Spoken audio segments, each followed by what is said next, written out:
നമുക്ക് വേഗം ബൈബിളിലേക്ക് നമ്മുടെ ശ്രദ്ധയെ തിരിക്കാം. എസെക്കിയേൽ പ്രവാചകന്റെ പുസ്തകം 37 അധ്യായം അതിൻ്റെ 10 മുതലുള്ള വചനങ്ങൾ ഞാനിവിടെ വായിക്കുകയാണ്. എസെക്കിയേൽ പ്രവാചകന്റെ പുസ്തകം 37 അധ്യായത്തിൻ്റെ 10 മുതലുള്ള വാക്യങ്ങൾ ഇവിടെ ഇത് പ്രൊജക്റ്റ് ചെയ്യുന്നുണ്ട്. നിങ്ങൾക്ക് അത് സ്ക്രീനിലും വായിക്കാവുന്ന. അവൻ എന്നോട് കൽപ്പിച്ചതുപോലെ ഞാൻ പ്രവചിച്ചപ്പോൾ ശ്വാസം അവരിൽ വന്നു, അവർ ജീവിച്ചു, ഏറ്റവും വലിയ സൈന്യമായി തീർന്നു. കർത്താവ് കൽപ്പിക്കുന്നത് പോലെ നാം പറയാൻ തയ്യാറായാൽ ബാക്കി കാര്യങ്ങൾ നമ്മുടെ കർത്താവ് ചെയ്തുകൊള്ളും. 2500 വർഷങ്ങൾക്ക് മുൻപ് ഇറാഖിലെ ബാഗ്ദാദിൽ നിന്നൊരു 98 കിലോമീറ്റർ അകലെ ബാബിലോണിൽ വെച്ച് എസെക്കിയേൽ കാണുന്ന ഒരു ദർശനമാണ് നാം ഇവിടെ വായിച്ചത്. ഈ പ്രവചനങ്ങൾ, ഈ ദർശനങ്ങൾ അദ്ദേഹം കാണുമ്പോൾ ക്രൈസ്തവർ ഇവിടെ ഇല്ല, ഇസ്ലാം മതം ഇവിടെ ഉണ്ടായിട്ടില്ല, യേശു കർത്താവ് ഇവിടെ ജനിച്ചിട്ടില്ല. എന്നാൽ അദ്ദേഹം കണ്ട എസെക്കിയേൽ 35, 36, 37 ഈ അധ്യായങ്ങൾ കഴിഞ്ഞ 70 വർഷത്തിനുള്ളിൽ നിറവേറിയ പ്രവചനങ്ങളാണ്. 2500 വർഷങ്ങൾക്ക് മുൻപ് താൻ കണ്ട ആ ദർശനം കഴിഞ്ഞ 100 വർഷങ്ങൾക്ക് മുൻപ് ആർക്കും വിശ്വസിക്കുവാൻ കഴിയുകയില്ലായിരുന്നു. എന്നാൽ അതിന്റെ നിവൃത്തി പ്രവാചകന് കാണുവാൻ കഴിഞ്ഞില്ലെങ്കിലും നമുക്ക് കാണുവാൻ ദൈവം ഭാഗ്യം നൽകി. അത്രമാത്രം ബൈബിൾ പ്രവചനങ്ങൾ നിറവേറിക്കൊണ്ടിരിക്കുന്ന ഒരു കാലഘട്ടത്തിൽ ഈ കൊച്ചിയില്, ഈ എറണാകുളത്ത് കർത്താവിന് ഒരു സൈന്യത്തെ ആവശ്യമുണ്ട്. അതാരെയും കൊല്ലാനല്ല, ആരെയും തല്ലാനല്ല, ഒരു രാജ്യത്തിനെതിരായിട്ടും പ്രവർത്തിക്കാനല്ല, അറുക്കാനും മുടിക്കാനും മോഷിക്കാനും വരുന്ന പൈശാചിക വ്യാപാരങ്ങളെ, ജനങ്ങളെ മദ്യപാനത്തിലേക്ക്, ജനങ്ങളെ മയക്കുമരുന്നിലേക്ക്, ജനങ്ങളെ ആത്മഹത്യയിലേക്ക്, ജനങ്ങളെ കലഹങ്ങളിലേക്ക്, ജനങ്ങളെ രക്തച്ചൊരിച്ചിലേക്ക് നയിക്കുന്ന പൈശാചിക വ്യാപാരങ്ങളിൽ നിന്ന് ജീവിതങ്ങളെ വിടുവിക്കുവാൻ വിദ്യാഭ്യാസം ഇവിടെ പരാജയപ്പെട്ടപ്പോൾ, കോടതി ഇവിടെ പരാജയപ്പെട്ടപ്പോൾ, ജയിലുകൾ ഇവിടെ പരാജയപ്പെട്ടപ്പോൾ, ലോക്കപ്പുകൾ ഇവിടെ പരാജയപ്പെട്ടപ്പോൾ, മതങ്ങൾ ഇവിടെ പരാജയപ്പെടുത്തപ്പെട്ടപ്പോൾ, ഇസങ്ങൾ ഇവിടെ പരാജയപ്പെട്ടപ്പോൾ കർത്താവിനൊരു സൈന്യത്തെ ആവശ്യമുണ്ട്.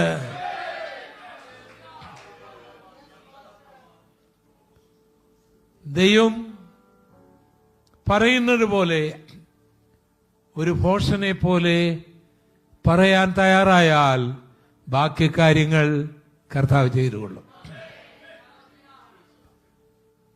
ദൈവം പ്രവാചകനായ എസെക്കിയേലിനെ ഒരു ദർശനത്തിൽ ഒരു താഴ്വരയിലേക്ക് കൊണ്ടുപോവുകയാണ്. യുദ്ധീയമന്റെ കാലത്തൊക്കെ ഉഗാണ്ടയിൽ കാണാൻ കഴിയുമായിരുന്നത് പോലുള്ള ഒരു വലിയ അസ്ഥികളുടെ താഴ്വരയിലേക്ക്, ഹിറ്റ്ലറിന്റെ കാലത്തൊക്കെ ജർമ്മനിയില് കാണുവാൻ കഴിയാമായിരുന്ന ഒരു അസ്ഥിയുടെ താഴ്വര, ആ താഴ്വര മുഴുവൻ അസ്ഥികൾ കൊണ്ട് നിറഞ്ഞിരിക്കുകയാണ്. തലയോട്ടികൾ എല്ലാം ബന്ധം വിട്ട് കിടക്കുകയാണ്, എല്ലാം ഉണങ്ങിക്കിടക്കുകയാണ്. ഭീവത്സമായ, ഭയാനകമായ ഒരു താഴ്വര. അവിടേക്ക് പ്രവാചകനെ കൊണ്ടുപോവുകയാണ്. അവിടെ സ്തോത്രം പറയാൻ ആരുമില്ല, പ്രാർത്ഥിക്കാനും ആരുമില്ല. നല്ലൊരു സീനറി അല്ല, ഭീവത്സമാണ് ആ രംഗം. ഭയാനകമാണ് ആ രംഗം. പക്ഷെ അതിനുള്ള ധൈര്യമുണ്ടെങ്കിൽ ബാക്കി കാര്യം കർത്താവ് ചെയ്യും. ഞങ്ങളുടെ നാട്ടില് ഒരാള് ഈ ഹണ്ടിങ്ങിന് പോയപ്പോൾ അറിയാതെയോ അറിഞ്ഞോ വെടിയേറ്റ് മരിച്ചു. പാപ്പച്ചൻ എന്നാണ് അദ്ദേഹത്തിന്റെ പേര്. അപ്പം പിന്നെ ഞങ്ങളുടെ നാട്ടിലിറക്ക് കടുവ, ഞങ്ങളുടെ കൊച്ചറക്കാര് ഇവിടെ ഉണ്ട്, ഒരു കുടുംബമുണ്ട് ഈ യോഗത്തിന്. അവരെന്നെ ഒന്ന് പരിചയപ്പെട്ടു. എന്ത് എവിടെയായിരിക്കുന്നത്? അപ്പോൾ ആ പാപ്പച്ചൻ്റെ മകൻ എൻ്റെ ഒരു കൂട്ടുകാരനായിരുന്നു. പുതുശ്ശേരി ബിൽഡിങ്, അവിടെ വെച്ചാണ് ഞാൻ ഈ കർത്താവിനെയൊക്കെ കണ്ടെത്തുന്നത്. ഞങ്ങളുടെ വീടിനടുത്താണ്. അപ്പം അദ്ദേഹത്തെ കടുവ തിന്നു എന്നൊക്കെ പറഞ്ഞ് നാട്ടിൽ വന്നു. പിന്നീട് ആ ശവം കണ്ടെത്തി. അപ്പോൾ അത് കൊണ്ടുവന്ന് അവിടുത്തെ ഓർത്തഡോക്സ് പള്ളിയിൽ അടക്കി. ഞങ്ങളുടെ വീടിനടുത്താണ് പള്ളി. അപ്പം അതുകൊണ്ട് ആ കാലഘട്ടങ്ങളിൽ ആൾക്കാർക്ക് ഒരു 6-7 മണി കഴിഞ്ഞാൽ അതിനടുത്തൂടെ റോഡാണ്, അതിനടുത്തൂടെ ആണെങ്കിൽ പോകാനൊരു പേടിയാണ്. ഈ പാപ്പച്ചൻ അവിടെ ഇരിക്കുന്നതായിട്ടുള്ളൊരു തോന്നലാണ്. ആൾക്കാർക്ക് അങ്ങനെയൊക്കെ ഉണ്ടല്ലോ. ഈ ശവക്കോട്ടയൊക്കെ കാണുമ്പോൾ ഒരു പട്ടണത്തിൽ താമസിക്കുന്നവർക്ക് അതൊന്നുമില്ല. എന്നാലും ഗ്രാമങ്ങളിൽ, ഞങ്ങളൊക്കെ ഗ്രാമങ്ങളിൽ വളർന്നവരാണ്, ആകെപ്പാടെ ഒരു ഭയം. അപ്പം എൻ്റെ അനിയൻ്റെ കൂട്ടുകാരുമായിട്ടൊക്കെ ഇങ്ങനെ സംസാരിക്കുകയാണ്. അപ്പോൾ എൻ്റെ അനിയൻ ഒരല്പം ധൈര്യമുള്ളതുപോലൊക്കെ പറഞ്ഞപ്പോൾ, എൻ്റെ പേര് രാധാകൃഷ്ണൻ എന്നാണ്.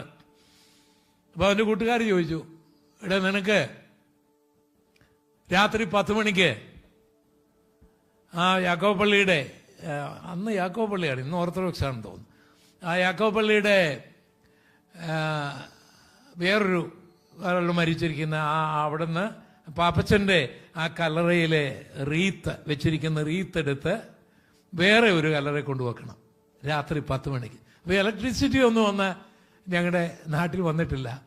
അപ്പോൾ അന്ന് എൻ്റെ സഹോദരന് ഒരു 12 വയസ്സ് കാണും, അല്ലെങ്കിൽ 13 വയസ്സ് മാക്സിമം, അതിൽ കൂടുതൽ ഉണ്ടാകാൻ സാധ്യതയില്ല. അവൻ പോകാമെന്ന് പറഞ്ഞു. രാത്രി 10 മണി എന്ന് പറഞ്ഞാൽ അവിടെ എങ്ങും കറണ്ട് ഇല്ലല്ലോ, ഹൈ റേഞ്ച് ആണെന്ന് ഓർക്കണം. ഒത്തിരി വീടുകളൊന്നുമില്ല, എല്ലാം 5-6 ഏക്കർ സ്ഥലങ്ങൾ കാണും ഓരോരുത്തർക്ക്. അതിനടുത്ത് ഒരു കൊച്ചു വീട് കാണും. അതൊക്കെ നേരത്തെ തന്നെ എൻ്റെ വിളക്കൊക്കെ അണയും, കറണ്ടൊന്നുമില്ല, നല്ല എല്ലായിടത്തും ഇരുട്ടായിരിക്കും. ഇവൻ പോയി പാപ്പച്ചൻ്റെ കല്ലറയുടെ അടുക്കുമ്പോഴേ അവിടെ ഒരു വെളിച്ചം, ഒരു ശബ്ദവും കേൾക്കാം, ഒരു മൂളിച്ചയും കേൾക്കാം. ഏതായാലും ഇവൻ ധൈര്യപ്പെട്ട് അവിടെ ചെന്നപ്പോൾ കാണുന്ന രംഗം, ആ കല്ലറയ്ക്ക് അടുത്ത് ഒരു കുടുംബ കല്ലറയിൽ ഈ തേനീച്ച കൂട് വെച്ചിരിക്കുകയാണ്. അതിന് താഴെ, അതിന് തൊട്ട് താഴെ ഗോവിന്ദവാണി എന്ന് പറയുന്ന ഒരു തമിഴ് സുഹൃത്ത് ഈ തേനെടുക്കാൻ വന്നിരിക്കുകയാണ് വിളക്കത്തിച്ച്.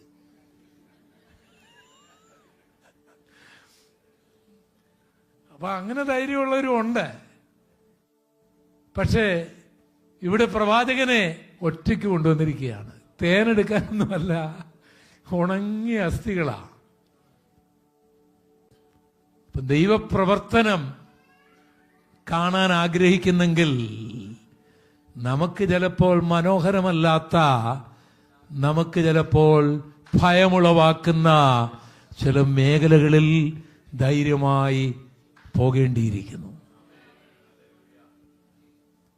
നമ്മുടെ കംഫോർട്ട് സോണിൽ ഇരുന്നു കൊണ്ട്, നമ്മുടെ വീട്ടിലിരുന്നു കൊണ്ട്, പാട്ടും പ്രാർത്ഥനയും കൊണ്ട് മാത്രം തൃപ്തിപ്പെട്ടാൽ ഒരു സൈന്യം എഴുന്നേൽക്കുകയില്ല. നിനക്കിഷ്ടമില്ലെങ്കിലും പരിശുദ്ധാത്മാവ് പറയുന്ന വ്യക്തികളുടെ അടുക്കിലേക്ക്, ഭവനങ്ങളിലേക്ക്, ഗ്രാമങ്ങളിലേക്ക് ആ വ്യക്തി ഇപ്പോൾ ആര് തന്നെയാണെങ്കിലും കടന്നു പോകുവാൻ തയ്യാറാകുമെങ്കിൽ ദൈവം ബാക്കി കാര്യങ്ങൾ ചെയ്തുകൊള്ളും. ഈ ദൂത് നിങ്ങൾ മറക്കരുത്. ദൈവിക പ്രവർത്തനങ്ങളൊന്നും നമ്മൾ കാണുന്നത് പോലെയല്ല, നമ്മൾ ചിന്തിക്കുന്നത് പോലെയും അല്ല. പിന്നീട് പ്രവാചകൻ ചെയ്തത് ഈ അസ്ഥികളുടെ ഇടയിലൂടെ ചുറ്റി നടക്കുകയാണ്. ഈ ഉണങ്ങിയ അസ്ഥികളുടെ ഇടയിലൂടെ ചുറ്റി നടക്കുകയാണ്. ഭയപ്പെടുത്തുന്നതാണ്, മാനുഷികമായ ബുദ്ധിയിൽ ഒന്നും അവിടെ പ്രതീക്ഷിക്കാൻ വകയില്ല. അപ്പോൾ കർത്താവിന് വേണ്ടി ഒരു സൈന്യത്തെ ഒഴുക്കാൻ നാം ഇറങ്ങിപ്പോകുമ്പോൾ ചില നാളുകൾ, ചില ആഴ്ചകൾ, ചിലപ്പോൾ ചില വർഷങ്ങൾ, ചില വ്യക്തികൾക്ക് ചുറ്റും, ചില കുടുംബത്തിന് ചുറ്റും, ചില ഗ്രാമത്തിന് ചുറ്റും, ചില പട്ടണത്തിന് ചുറ്റും പ്രാർത്ഥനയോടെ, ഉപവാസത്തോടെ, സ്തോത്രത്തോടെ, ആരാധനയോടെ നടക്കുവാൻ തയ്യാറാകണം.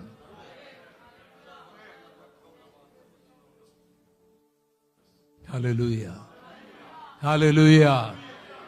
അപ്പോൾ നമ്മുടെ മാനുഷിക ബുദ്ധി പറയും, നീ നിന്റെ സമയം നഷ്ടമാക്കുകയാണ്,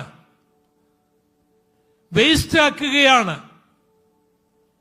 വേസ്റ്റ് ആക്കുകയല്ല, ഒരു ദൈവ പൈതലിന്റെ കാല് അത് മനോഹരമാണ്.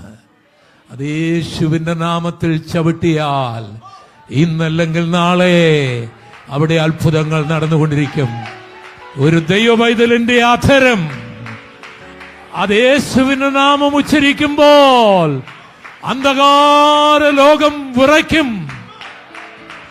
അവിടെ അത്ഭുതങ്ങൾ നടക്കും. അത് വ്യർത്ഥമാകുകയില്ല, അത് വെറുതെയാകുകയില്ല. നിന്റെ കണ്ണടയുന്നതിനു മുൻപേ അതിന്റെ ഫലങ്ങൾ കാണുവാൻ നിനക്കിടയാകും. എന്റെ ജ്യേഷ്ഠൻ സുകുമാരൻ, എൻ്റെ ജ്യേഷ്ഠനെ സുകുമാരൻ്റെയൊക്കെ ചർച്ചിലുള്ള ഇവരെല്ലാം ഒരു സഭയിൽ ആരാധിക്കുന്നവരാണ്. അപ്പോൾ അദ്ദേഹം, ഞാൻ യേശുവിനെ സ്വീകരിച്ചപ്പോൾ എന്നെ കാണുന്നത് തന്നെ അദ്ദേഹത്തിന് വെറുപ്പായിപ്പോയി. കാരണം എന്തൊക്കെയോ അപമാനങ്ങൾ, നിന്ദകൾ ഞാൻ മുഖാന്തരം അദ്ദേഹത്തിനുണ്ടായി, ഞങ്ങളുടെ കുടുംബത്തിനുണ്ടായി എന്നൊക്കെയാണ് അവർക്ക് അന്ന് തോന്നുന്നത്. വാസ്തവത്തിൽ ഞാൻ യേശുവിനെ സ്വീകരിച്ചത് കൊണ്ട് ഞങ്ങളുടെ കുടുംബത്തിലെ അപമാനം മാറുകയായിരുന്നു, മാന്യത ഉണ്ടാകുകയായിരുന്നു, ഇരുള് മാറുകയായിരുന്നു, വെളിച്ചമുണ്ടാകുകയായിരുന്നു, ശാപം മാറുകയായിരുന്നു, അനുഗ്രഹം ഉണ്ടാകുകയായിരുന്നു, താഴ്ച മാറുകയായിരുന്നു, ഉയർച്ച ഉണ്ടാകുകയായിരുന്നു. പക്ഷെ ഇതൊന്നും സാധാരണ എളുപ്പം മനസ്സിലാകുകയില്ല ആൾക്കാർക്ക്. കാരണം തേജസ്സിന്റെ സുവിശേഷത്തെ സാത്താൻ കുരുടാക്കിയിരിക്കുമ്പോൾ അത് മനസ്സിലാക്കാനായി കഴിയില്ല. അപ്പം ഞാൻ മുഖാന്തരം എൻ്റെ ഭവനത്തിലുള്ള പ്രിയപ്പെട്ടവർക്ക് വലിയ അപമാനമുണ്ടായി. അവരെയൊക്കെ ഞാൻ നാണം കെടുത്തി എന്നുള്ള ചിന്തയായിരുന്നു എൻ്റെ ജ്യേഷ്ഠൻ സുകുമാരൻ. അദ്ദേഹത്തിന് അതുപോലെ അരിശമാണ് എന്നെ കാണുന്നത് ഇഷ്ടമല്ല. ഞാൻ സ്നാനപ്പെട്ട് വീട്ടിലേക്ക് ചെല്ലുമ്പോൾ എനിക്ക് എൻ്റെ പാസ്റ്റർ പോൾ എന്ന പേരിട്ടു, പോള. അപ്പോൾ എൻ്റെ അച്ഛനിട്ട പേര് ഗോപാലകൃഷ്ണൻ, പിന്നെ എൻ്റെ ആത്മീയ പിതാവിട്ട പേര് പോളും. അങ്ങനെ പോൾ ഗോപാലകൃഷ്ണനാണ് ഞാൻ. അവൻ രണ്ടുപേരുടെയും പേര് വിട്ടില്ല. അപ്പോൾ അങ്ങനെ എനിക്ക് പാസ്റ്റർ പോൾ എന്ന പേരിട്ടപ്പോൾ ഞങ്ങളുടെ വീട്ടിൽ, കൊച്ചുറയിലെ ഞങ്ങളുടെ വീട്ടിൽ എൻ്റെ സഹോദരന്മാരെല്ലാം കൂടെ കൂടി. അപ്പം ഞാൻ സ്നാനപ്പെട്ട് എൻ്റെ വീട്ടിലോട്ട് തന്നെ ചെല്ലുകയാണ്. അപ്പോൾ ഒരു ധൈര്യമൊക്കെ എനിക്കുണ്ടെന്നേരം ഇപ്പം എന്നോട് പറഞ്ഞു, എടാ ക്രിസ്ത്യാനികളെല്ലാവരും കൂടെ നിന്റെ പേര് മാറ്റിയെന്ന് കേട്ടു, ഇപ്പം നിന്നെ അവരെല്ലാം കൂടെ മോളെ എന്ന് വിളിക്കുന്നതാണല്ലോ. അപ്പം അദ്ദേഹം പോളെന്നുള്ളത് മോളെന്നാണ് അദ്ദേഹത്തിന് മനസ്സിലായത്. അപ്പം അങ്ങനെയാണ് എന്നെ അദ്ദേഹം സ്വീകരിച്ചത്, വീട്ടിലേക്ക് സ്വീകരിക്കണം. അപ്പോൾ ഒരു പ്രഭാതത്തിൽ ഞങ്ങൾ ബ്രേക്ക്ഫാസ്റ്റിന് വേണ്ടി പ്രഭാത ഭക്ഷണത്തിനായിട്ടിരിക്കുമ്പോൾ എൻ്റെ ജ്യേഷ്ഠനുണ്ട്. അപ്പോൾ അദ്ദേഹത്തിൻ്റെ മുഖം അങ്ങ് കോപം കൊണ്ടങ്ങ് ചുമന്നിരിക്കുകയാണ്. അപ്പം അപ്പോൾ അന്ന് ഈ സുവിശേഷം അങ്ങോട്ട് പറയാനുള്ള വാഞ്ച കൊണ്ട് എപ്പോൾ ആരോട് എങ്ങനെയൊക്കെ പറയണമെന്നുള്ളതൊന്നും അന്ന് നമുക്കറിയത്തില്ല. സുവിശേഷം പറയണമെന്നുള്ള ആഗ്രഹമുള്ളൂ. അപ്പം ഇദ്ദേഹം ഭയങ്കരം കോപിച്ചിരിക്കുന്ന സമയത്ത് ഞാൻ സുവിശേഷം പറയാനായി തുടങ്ങി. ഉയ്യോ എൻ്റെ ദൈവമേ, ഒരു സ്ഫോടനമായി പിന്നെ മാറുകയാണ് അവിടെ ആ സമയത്ത്. അപ്പം ഞാൻ ഓർത്ത് എല്ലാം തീർന്നെന്ന്. പുള്ളി ചാടി അങ്ങ് എഴുന്നേറ്റിട്ട് ഇങ്ങനെ അങ്ങോട്ട് നടക്കുന്നു, ഇങ്ങോട്ട് നടക്കുന്നു, ചീത്ത പറയുന്നു, ബൈബിളിനെതിരായി, യേശുവിനെതിരായി, ക്രിസ്ത്യാനികൾക്കെതിരായി വായി വരുന്ന എല്ലാം പുള്ളി ഇങ്ങനെ പറഞ്ഞുകൊണ്ടിരിക്കുകയാണ്. അപ്പം കുറേയധികം ഇങ്ങനെ സംസാരിച്ച് ഈ ബൈബിളിനെതിരായി യേശുവിനെതിരായൊക്കെ അങ്ങ് പറയാൻ തുടങ്ങിയപ്പോഴേ എനിക്കങ്ങ് വലിയ വേദനയായിപ്പോയി. അപ്പം ഞാൻ പറഞ്ഞു, എന്നെ എതിർത്താലും കുഴപ്പമില്ല, യേശുവിനെയും സുവിശേഷത്തെയും ഒന്നും എൻ്റെ ജ്യേഷ്ഠൻ എതിർക്കരുന്നു. അപ്പോൾ അത്രയും ധൈര്യം പുള്ളിയെ ഞങ്ങളെയൊക്കെ ഒത്തിരി അടിയൊക്കെ അടിച്ചിട്ടുള്ളതാണ്. അപ്പം എൻ്റെ ജ്യേഷ്ഠൻ്റെ ജ്യേഷ്ഠനാണ് അദ്ദേഹം. അപ്പം അദ്ദേഹം എന്നെ ശിക്ഷിച്ചിട്ടുണ്ട്, ഞാൻ രക്ഷിക്കപ്പെടുന്നതിനൊക്കെ മുമ്പുള്ള ആ കാലങ്ങളിൽ. അപ്പോൾ ആ അധികാരം കൂടി ഉണ്ട്. അപ്പം ഞാൻ ഇത്രയും ധൈര്യം ആയിട്ടിത് പറഞ്ഞ് അദ്ദേഹത്തെ അത്ഭുതപ്പെടുത്തി. അദ്ദേഹം എന്നോട് പറഞ്ഞു, നിന്റെ ദൈവം അങ്ങനെ ശിക്ഷിക്കും ദൈവമാണോടാന്ന് ചോദിച്ചു. അപ്പം ഇന്നാണെങ്കിൽ ഞാനങ്ങനെ പറയുകയല്ലായിരുന്നു, ബൈബിൾ നമുക്കറിയത്തില്ലല്ലോ. അപ്പം ഞാൻ പറഞ്ഞു അതേന്ന് പറഞ്ഞു. എന്നിട്ട് ഞാൻ കർത്താവിനോട് പ്രാർത്ഥിച്ച്, കർത്താവ് ഒരു ശിക്ഷ കൊടുക്കണേന്നും പ്രാർത്ഥിച്ചു. നിങ്ങളാരും അങ്ങനെ പ്രാർത്ഥിക്കരുത്. കാരണം പുതിയ നിയമത്തിൽ നമ്മൾ ശത്രുക്കളെ സ്നേഹിക്കണമെന്നാണ്, പ്രാർത്ഥിക്കണമെന്നാണ് വചനം. പക്ഷെ ഇതൊന്നും നമുക്ക് അറിയത്തില്ലല്ലോ. അതെല്ലാം കർത്താവിനോടുള്ള ആ സ്നേഹം കൊണ്ടാണ്, അല്ലാതെ മനഃപൂർവ്വമല്ല. അങ്ങനെ അപ്പോൾ എന്നിട്ട് എൻ്റെ ജ്യേഷ്ഠൻ പറഞ്ഞു, നിന്റെ ദൈവം അങ്ങനെ ശിക്ഷിക്കുന്ന ദൈവമാണെങ്കിൽ 1 മാസത്തിനുള്ളിൽ ആ ശിക്ഷ വരുത്തിക്കണമെന്ന്. അപ്പം പിന്നെയും പുള്ളിയുടെ ബുദ്ധിയിൽ എന്തോ തോന്നിയിട്ട് പറഞ്ഞു, അത് ചെറിയ പനിയും തലവേദനയാകാൻ പാടില്ല. അപ്പം പനിയും തലവേദനയൊക്കെ എപ്പോഴും വരാമല്ലോ. പുള്ളിയുടെ ആ ബുദ്ധി പോവുകയാണ്. അപ്പം നിന്റെ ദൈവം എന്നെ ശിക്ഷിച്ചു എന്ന് തോന്നത്തക്ക നിലയിലുള്ള ശിക്ഷയായിരിക്കണമെന്ന്, എന്നാൽ ചെറുതൊന്നും വരരുതെന്ന്. എന്തൊരു ഭയങ്കരമില്ലേ. അപ്പോൾ ഇതാണ് ഈ ഉണങ്ങിയ അസ്ഥി എന്ന് പറയുന്നത്. ഇതാണ് ഉണങ്ങിയ തലയോട്ടി എന്ന് പറയുന്നത്. നിങ്ങൾ എന്ത് ചെയ്യും? ഇട്ടിട്ട് പോകുമോ അതോ പിന്നെയും ചുറ്റി നടക്കുമോ?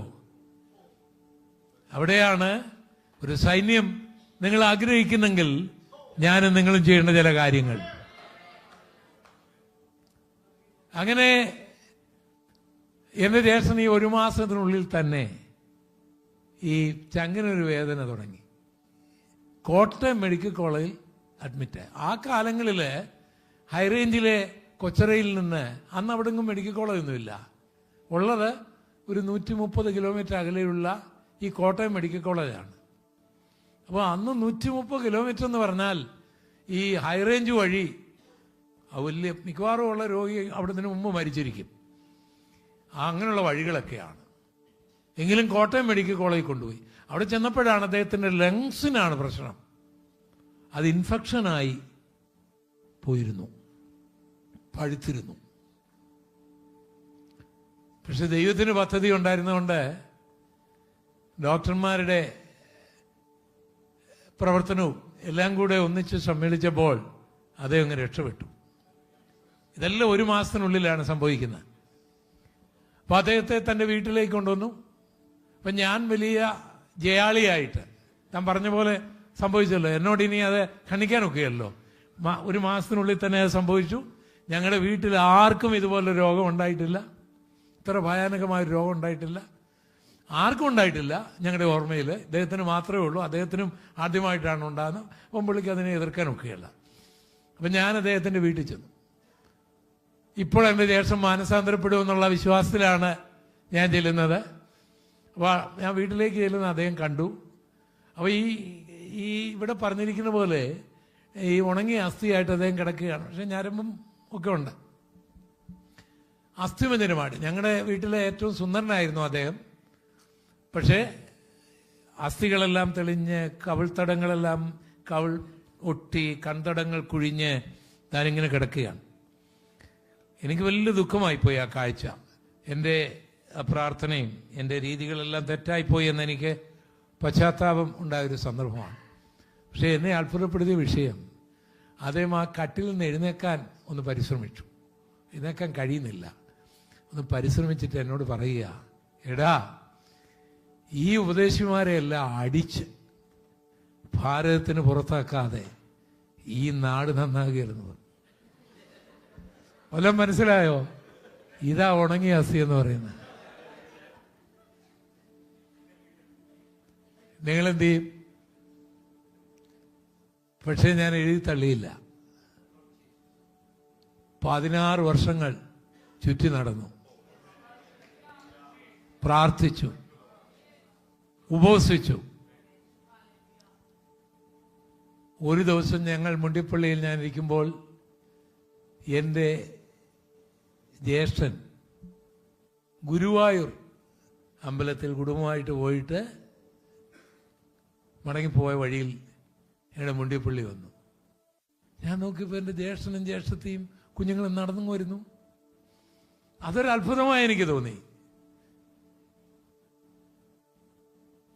അന്ന് രാത്രിയിൽ അവർ വിശ്രമിച്ചു.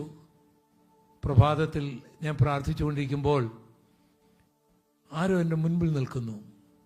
എൻ്റെ ജ്യേഷ്ഠനാണ്. അദ്ദേഹത്തിൻ്റെ കണ്ണിൽ നിന്ന് കണ്ണുനീരൊഴുകിക്കൊണ്ടിരിക്കുകയാണ്.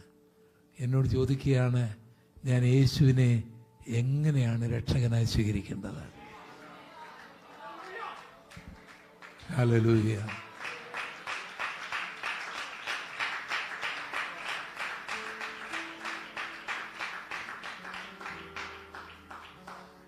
അദ്ദേഹം യേശുവിനെ രക്ഷകനായി സ്വീകരിച്ചു. താൻ വീട്ടിലേക്ക് പോയി. സ്നാനം സത്യമാണെന്ന് മനസ്സിലായി. സ്നാനപ്പെടാനായിട്ട് താന് മുണ്ടിപ്പള്ളിയിലേക്ക് വന്നു. അദ്ദേഹത്തെ ഞാൻ സ്നാനപ്പെട്ടപ്പോൾ മോളെ എന്ന് വിളിച്ചെന്നെ കളിയാക്കി എൻ്റെ ജ്യേഷ്ഠൻ 2 കൈയും കൂപ്പി എൻ്റെ മുൻപിൽ വന്നു. ഞാൻ അദ്ദേഹത്തെ പിതാവിൻ്റെയും പുത്രൻ്റെയും പരിശുദ്ധാത്മാവിൻ്റെയും നാമത്തിൽ സ്നാനപ്പെടുത്തി.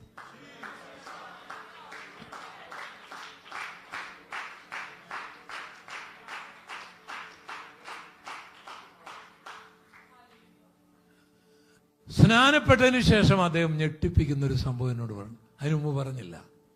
എൻ്റെ ജ്യേഷ്ഠത്തി സ്നാനപ്പെട്ടാൽ ആത്മഹത്യ ചെയ്യും എന്ന് പറഞ്ഞു. അപ്പോൾ എൻ്റെ ജ്യേഷ്ഠൻ അതിന് കൊടുത്ത മറുപടി ഇതാണ്: ഞാൻ നിന്നെ ഉപേക്ഷിക്കുന്നില്ല, വേറെ വിവാഹം കഴിക്കുന്നില്ല, തെറ്റായ മാർഗത്തിൽ പോകുന്നില്ല, യേശുവിൻ്റെ കൽപ്പന അനുസരിക്കുന്നു മാത്രമേ ഉള്ളൂ. അതുകൊണ്ടാണ് നീ ആത്മഹത്യ ചെയ്യുന്നെങ്കിൽ ഒരു പെർമിഷൻ എനിക്ക് വേണം, ശവമടക്ക സ്നാനത്തിന് ശേഷമേ നടത്തുകയുള്ളൂ. ഇത് പറഞ്ഞിട്ടാണ് അദ്ദേഹം സ്നാനപ്പെടാൻ വന്നത്. പക്ഷേ എന്നോട് ആദ്യം പറഞ്ഞില്ല ഈ കാര്യം. പറഞ്ഞാൽ ഞാൻ അദ്ദേഹത്തെ സ്നാനപ്പെടുത്തുകയില്ല എന്ന് അദ്ദേഹത്തിന് തോന്നി. സ്നാനപ്പെട്ട് കഴിഞ്ഞപ്പോൾ എന്നോട് പറഞ്ഞു. ഞാൻ പേടിച്ചുപോയി. കാരണം ഒരു ദുർബല നിമിഷത്തിൽ ആർക്കാണ് അത് സാധിക്കാതെ വരുന്നത്? അതിൻ്റെ കാരണം തൻ്റെ മക്കളുടെ വിവാഹം നടക്കുകയില്ല, ഗീത എന്ന തൻ്റെ മകളുടെ വിവാഹം നടക്കുകയില്ല എന്നുള്ള ചിന്തയായിരുന്നു അദ്ദേഹത്തെ എൻ്റെ ജ്യേഷ്ഠത്തെ ഭരിച്ചത്. അതുകൊണ്ടാണ് അതങ്ങനെയൊക്കെ പറഞ്ഞത്. അപ്പോൾ അദ്ദേഹത്തിന് അല്പം ഏലക്കാടൊക്കെ ഉണ്ട്. അതിനുവേണ്ടി ലിറ്റർ കണക്കിന് വിഷം ആ വീട്ടിലുണ്ട്. അപ്പം എൻ്റെ ചിന്ത, ആ വിഷമൊക്കെ എടുത്ത് എൻ്റെ ജ്യേഷ്ഠത്തെ കുടിച്ചാൽ സുവിശേഷത്തിന് അപമാനം വരും, എനിക്ക് ജ്യേഷ്ഠത്തെ നഷ്ടപ്പെടും. ഞാൻ എളുപ്പം സഭയിൽ പ്രാർത്ഥിച്ചിട്ട് എൻ്റെ ജ്യേഷ്ഠനുമായിട്ട് വീട്ടിൽ ചെന്നപ്പോൾ എൻ്റെ ജ്യേഷ്ഠത്തെ ജീവനോട് നിൽക്കുന്നു. ആ ജ്യേഷ്ഠത്തെയും സ്നാനപ്പെടുത്താൻ ദൈവം എനിക്ക് ഭാഗ്യം നൽകി.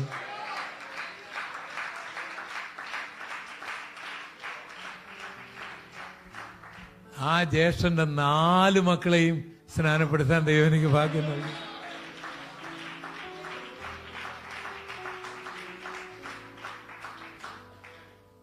ആ ജ്യേഷ്ഠന്റെ മകൻ ഇന്നൊരു പാസ്റ്ററാണ്, പാസ്റ്റർ VS വിനോദ്. എവിടെ നിന്ന് ഉപദേശിമാരെ അടിച്ചിറക്കണമെന്ന് എൻ്റെ ജ്യേഷ്ഠൻ പറഞ്ഞോ, ആ വീടിന്ന് പുറ്റടി അസംബ്ലീസ് ഓഫ് ഗോഡിന്റെ ചർച്ച് ബിൽഡിംഗ് ആണ്.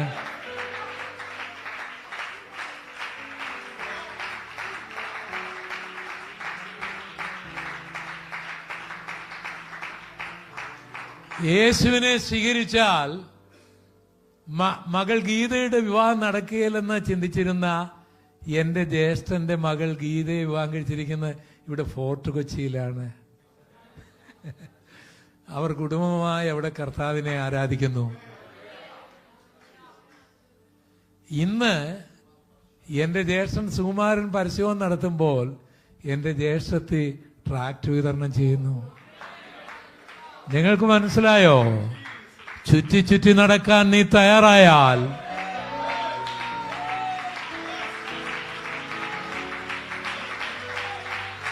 ഹല്ലേലൂയ.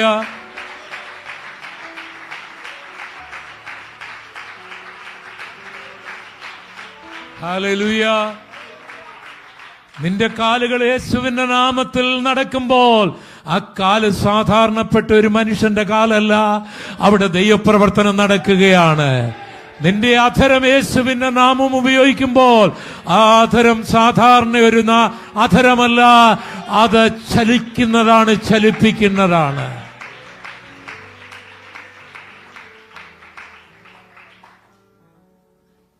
അതുകൊണ്ടൊരു സൈന്യം പ്രതീക്ഷിക്കുന്നവർ ഇങ്ങനെയൊക്കെ കടന്നു പോകണം. എന്നിട്ട് ദൈവം പറഞ്ഞു, ഈ ഉണങ്ങിയ അസ്ഥികൾ ജീവിക്കുമോ? പറഞ്ഞറിഞ്ഞുകൂടാ. ശരി, നീ ഒരു കാര്യം ചെയ്യ്, ഈ ഉണങ്ങിയ അസ്ഥികളോട് വചനം പറയുക. ഉണങ്ങിയ അസ്ഥിയെ വചനം കേൾക്കുമോ ഇല്ലയോ എന്നൊന്നും നീ ചിന്തിക്കണ്ട. നീ പറഞ്ഞാൽ മതി, ബാക്കി കാര്യങ്ങൾ സ്വർഗത്തിലെ അപ്പച്ചൻ ചെയ്തുകൊള്ളും.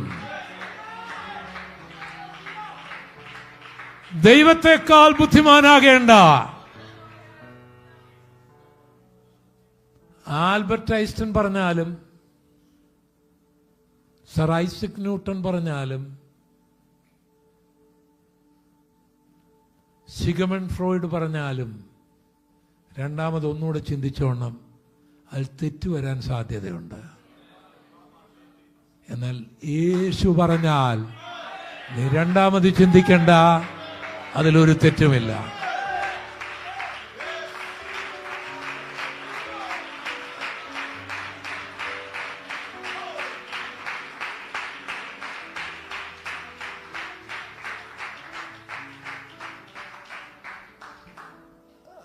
അങ്ങനെ ഈ അസ്ഥികളോട് പ്രവചിക്കുമ്പോൾ ഒരു അത്ഭുതം നടക്കുകയാണ്, ഒരു ഭൂകമ്പം ഉണ്ടാകുകയാണ്.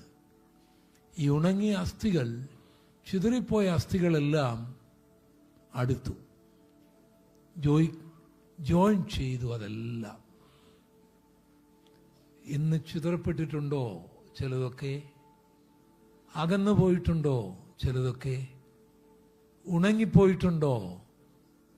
ഇനി ഒരിക്കലും അടുക്കുകയില്ല എന്ന് തോന്നുമാറ് അത്രമാത്രം അകന്നു പോയതാണോ?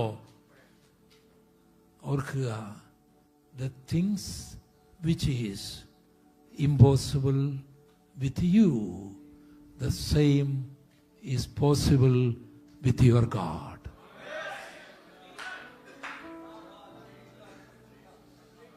നീ വിശ്വാസത്തിന്റെ വചനം പറയാൻ തയ്യാറായാൽ അകന്നു പോയതിനെയെല്ലാം ദൈവം അടുപ്പിക്കുക തന്നെ ചെയ്യും. ഉണങ്ങിപ്പോയതിനെയെല്ലാം ദൈവം അടുപ്പിക്കുക തന്നെ ചെയ്യും. ഇവൻ ഒരിക്കലും ഐക്യപ്പെടുകയില്ല. ഈ കുടുംബജീവിതം ഇനി ഒരിക്കലും ശരിയാകുകയില്ല. ഈ മകൾ ഒരിക്കലും ഇനി വരികയില്ല. ഈ മകൻ ഒരിക്കലും വരികയില്ല. അവൻ ദൂരദേശത്തായി പോയി, അവൻ പന്നികളുടെ ഇടയിലായി പോയി, അവനെല്ലാം നഷ്ടപ്പെടുത്തിപ്പോയി. അതെല്ലാം ശരിയാണ്. പക്ഷേ വചനം പറയുവാൻ നീ തയ്യാറായാൽ അടുപ്പിക്കേണ്ടതിനെ അവൻ അടുപ്പിക്കുക തന്നെ ചെയ്യും.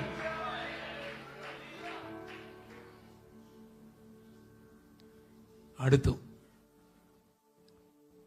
പിന്നെ കാണുന്ന അത്ഭുതകരമായ കാര്യം, ഇവിടെ ഞരമ്പ് വരുന്നു, മാംസം വരുന്നു, ത്വക്ക് വരുന്നു. നിങ്ങളെ ഉണങ്ങിയ അസ്ഥി ഒരു ഫോറൻസിക് വിദഗ്ധന് കിട്ടുകയാണെങ്കിൽ അയാളത് റിസർച്ച് ചെയ്ത് അത് ആണിൻ്റെ ആണോ പെണ്ണിൻ്റെ ആണോ, ഇതെങ്ങനെയാണ് മരിച്ചത്, അതിനെക്കുറിച്ച് അങ്ങ് പഠിച്ച് പുസ്തകങ്ങൾ എഴുതും, ഇല്ലേ?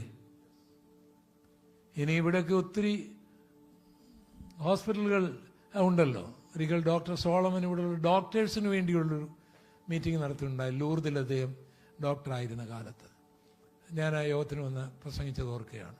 ധാരാളം ഡോക്ടേഴ്സുള്ള ഒരു സ്ഥലമാണ് ഇവിടെ, ഹോസ്പിറ്റലുള്ള സ്ഥലമാണ്, സ്പെഷ്യലിസ്റ്റുകളാണ് ഓരോന്നിനല്ലേ.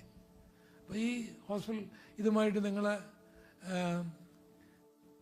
ഇവിടുത്തെ പേര് പറയുന്നില്ല, ഇവിടുത്തെ ഹോസ്പിറ്റലിൽ ചെന്ന് കഴിഞ്ഞാൽ അപ്പം ന്യൂറോയുടെ അടുത്തേക്ക് വിടും, ഞരമ്പിൻ്റെ പ്രശ്നം ഇല്ലേ, സ്കിൻ സ്പെഷ്യലിസ്റ്റിൻ്റെ അടുക്കിലേക്ക് വിടും. എത്ര ഡിപ്പാർട്ട്മെന്റിൽ കയറിയായിട്ടായിരിക്കും ഇവരെന്തെങ്കിലും ഒരു മാറ്റം വരുമോ? എന്നാൽ എല്ലാ ഡിപ്പാർട്ട്മെന്റുകളും ഒരുപോലെ കൈകാര്യം ചെയ്യുവാൻ കഴിയുന്ന ഒരു ഡോക്ടർ ഇവിടെയുണ്ട്.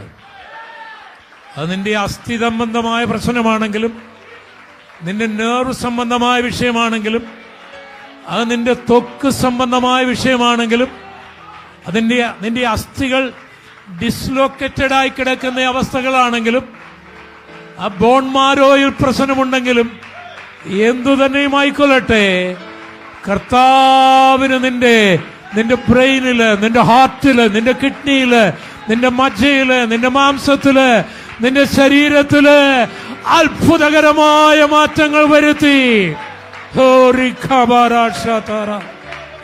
Hallelujah, hallelujah. ഒരു ന്യൂ ക്രിയേഷൻ നടത്താനായിട്ട് കഴിയും.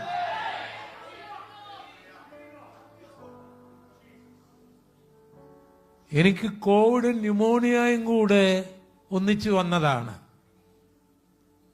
ഇവിടെ സാക്ഷ്യം പറഞ്ഞ രാജേഷും പ്രിയപ്പെട്ടവരുമൊക്കെ അവരോട് പറഞ്ഞതാണ് ഡോക്ടർമാർ കൈവിട്ടെന്ന്. എൻ്റെ പ്രായം, പിന്നെ ഈ ന്യൂമോണിയ, ഈ കോവിഡ് വരുന്നതിന് മുമ്പേ എനിക്ക് ന്യൂമോണിയ ഉണ്ടായിരുന്നെന്നാണ് പറയുന്നത്. നിരന്തരമായ ശുശ്രൂഷകളുടെ ഒരു സമയമായിരുന്നു അത്, വാക്സിനൊന്നും ലഭിക്കാത്ത സമയം. പക്ഷേ അപ്പോൾ എൻ്റെ മസിൽസിൽ പവറെല്ലാം പോയി, അസ്ഥിമഞ്ജരമായി, ഡോക്ടർമാർ കൈവിട്ടു. പക്ഷെ ഇന്ന് രാത്രിയിൽ ഞാനിവിടെ നിന്ന് ഈ വചനം നിങ്ങളോട് സംസാരിക്കേണ്ടത് ദൈവത്തിന്റെ പദ്ധതിയിൽപ്പെട്ടതായതുകൊണ്ട് ആ അസ്ഥികളുടെ താഴ്വരയിൽ, ആ മരണത്തിന്റെ താഴ്വരയിൽ കർത്താവ് ഇറങ്ങി വന്നു.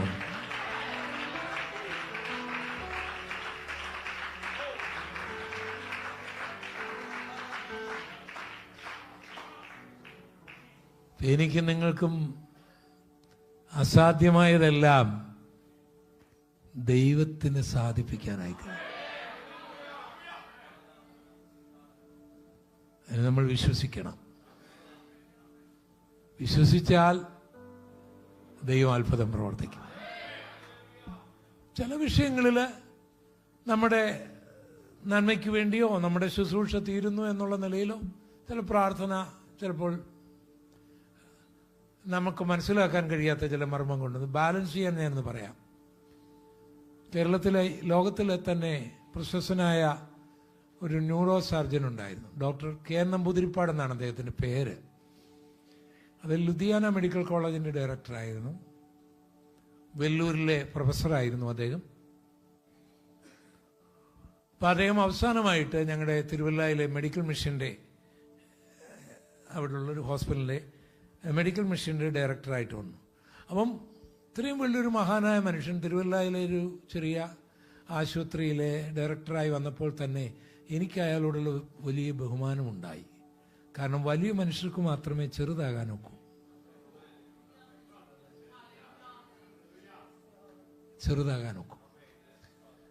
അപ്പം അദ്ദേഹത്തിന് വളരെ അപൂർവമായ ഒരു ക്യാൻസർ ഉണ്ടായി, ഒരു പാൻക്രിയാറ്റിക് ക്യാൻസറാണ്. അത് മെഡിക്കൽ സയൻസ് അനുസരിച്ച് ഒരു 8 മാസത്തിൽ അധികമായിട്ട് അദ്ദേഹത്തിന് മുൻപോട്ട് പോകാനൊക്കെ ഇല്ല. അപ്പോൾ അദ്ദേഹത്തിന് നന്നായിട്ട് അറിയാം കാര്യങ്ങൾ. അപ്പോൾ ആ സന്ദർഭങ്ങളിലും അദ്ദേഹം യൂറോപ്പിലും അമേരിക്കയിലും ഒക്കെ മെഡിക്കൽ വിദ്യാർത്ഥികൾക്ക് ക്ലാസ് എടുക്കാൻ പോകുന്ന സമയം കൂടിയാണ്. അപ്പം ഞാൻ അദ്ദേഹത്തെ കാണാൻ പോയി. ആ വലിയ മനുഷ്യൻ ഇറങ്ങി വന്നു അദ്ദേഹത്തിൻ്റെ മുറിയിൽ നിന്ന്. അപ്പോൾ എന്നെ കണ്ട മാത്രയിൽ അദ്ദേഹം പറഞ്ഞു, ഞാൻ 8 മാസം കഴിഞ്ഞ് പോവുകയാണ്. പാലക്കാട്, അദ്ദേഹം പട്ടാമ്പിക്കാരനാണ്, പാലക്കാടൻ ഭാഷയിൽ പറഞ്ഞു പോവുകയാണ് എന്ന് പറഞ്ഞാൽ മരിക്കുകയാണ്. ഭയങ്കര വേദന തോന്നി. അങ്ങനെ നമുക്കെല്ലാവർക്കും ഉണ്ടാകുമല്ലോ. ഒരു നിശബ്ദ ശേഷം ഞാൻ അദ്ദേഹത്തോട് ചോദിച്ചു, doctor, may I pray for you? ഞാനൊന്ന് പ്രാർത്ഥിച്ചോട്ടെ? അപ്പം അദ്ദേഹം എന്നോട് ചോദിക്കുകയാണ്, ഫോർ വാട്ട്? എന്തിനു വേണ്ടി? എനിക്ക് അത്ഭുതം തോന്നി. അപ്പം എൻ്റെ ചിന്ത, ഇദ്ദേഹം ഈ രോഗം വന്നപ്പോൾ യേശുവിനെയൊക്കെ വിട്ടു, പിന്മാറി, പതറിപ്പോയെന്നാണ് എൻ്റെ ചിന്ത. ഇപ്പം ഞാൻ നിന്ന് കുഴയുന്നതായിട്ട് അദ്ദേഹത്തിന് മനസ്സിലായപ്പോൾ അദ്ദേഹം പറഞ്ഞു, പാസ്റ്ററേ, 8 മാസം കഴിഞ്ഞ് ഞാൻ യേശുവിൻ്റെ അടുക്കിലേക്ക് പോകുന്നെന്നാ പറഞ്ഞത്. അപ്പം പാസ്റ്റർ പ്രാർത്ഥിച്ച് എന്നാ ചെയ്യാൻ പോവുക?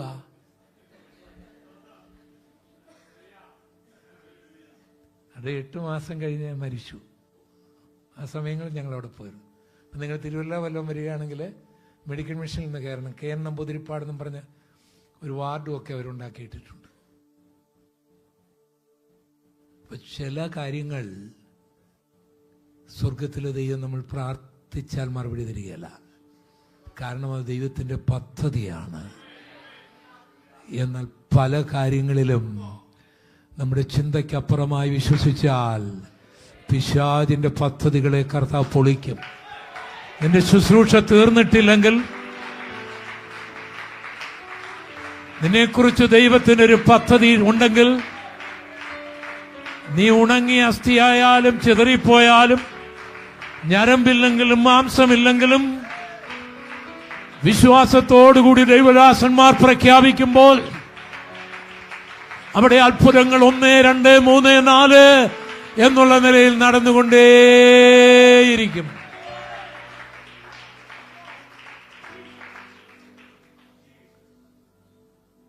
അങ്ങനെ ഇപ്പോൾ ഈ ഉണങ്ങിയ അസ്ഥികളെല്ലാം ജീവശവങ്ങളായി കിടക്കുകയാണ്. എന്ന് പറഞ്ഞാൽ ശവങ്ങളാണ്. അത് ഭയങ്കരമാണില്ലേ? ജീവനില്ല, പക്ഷെ ഭയങ്കര ഇങ്ങനെ ശവം പോലെ കിടക്കുന്ന ഒരനുഭവം. ഭയന്നു പോകുന്ന ചില സന്ദർഭമുണ്ട്. ഒരിക്കൽ ഞങ്ങളുടെ ഒരു വിശ്വാസി ഒരു രാത്രിയിൽ വിളിക്കുകയാണ് എന്നെ. ഞാൻ ചെന്നപ്പോൾ ഒരു ശവം ഇങ്ങനെ കിടക്കുന്നു, പക്ഷേ ശ്വാസോച്ഛ്വാസമുണ്ട് ചെറുതായിട്ട്. ഞാൻ എൻ്റെ വണ്ടിയെ കയറ്റി പോകുന്നൊരു പോക്കുണ്ട് ഹോസ്പിറ്റലിലേക്ക്. പോലീസ് കൈ കാണിക്കുന്നുണ്ട്, വണ്ടി ഒന്നും നിർത്തിയില്ല.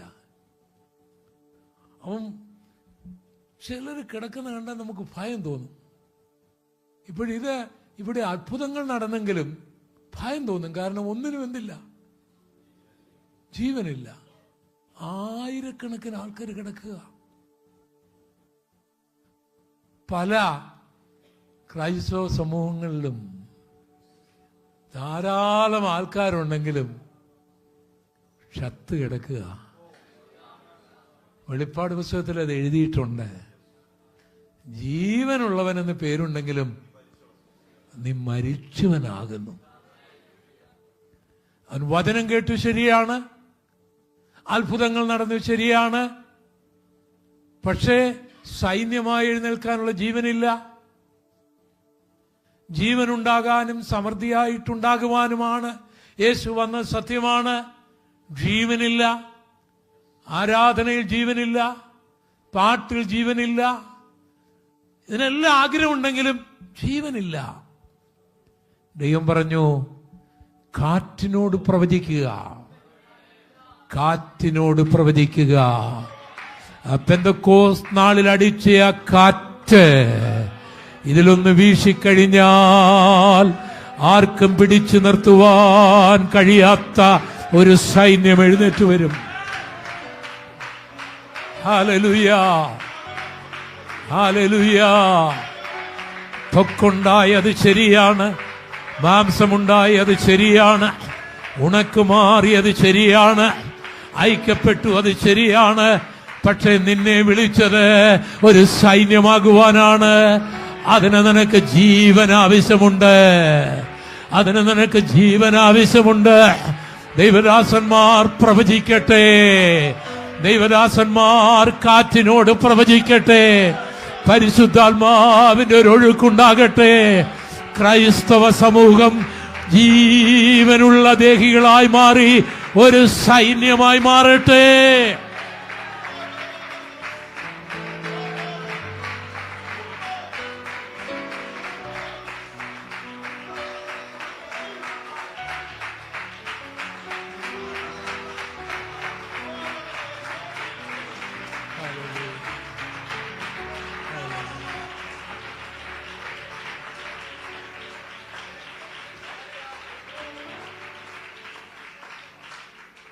ഇവിടെ എറണാകുളത്തും അങ്കമാലിയിലും ഒക്കെ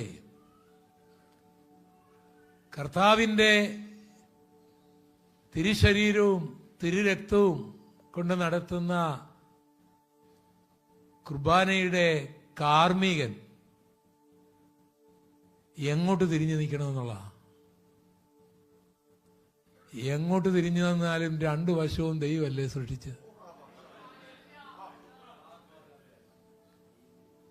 സില്ലി മാറ്ററിൽ ജീവിതങ്ങൾ തമ്മിൽ തമ്മിൽ തല്ലുമ്പോൾ ക്രൈസ്തവ സമൂഹം സാത്താൻ തകർത്ത് കൊന്ന് നിരത്തിക്കൊണ്ടിരിക്കുന്ന വേളയിൽ എസെക്കിയേലിനെ പോലെ ചില പ്രവാചകന്മാർ കാറ്റിനോട് പ്രവചിച്ച് കർത്താവിന് വേണ്ടി ഒരു സൈന്യം, ആരാധനയ്ക്കൊരു സൈന്യം, പ്രാർത്ഥനയ്ക്കൊരു സൈന്യം, വിശുദ്ധിക്കൊരു സൈന്യം, സുവിശേഷത്തിനൊരു സൈന്യം, ബൈബിളിനൊരു സൈന്യം, നിത്യതയ്ക്ക് വേണ്ടി ഒരു സൈന്യം, രാജ്യത്തിന് വേണ്ടി ഒരു സൈന്യം.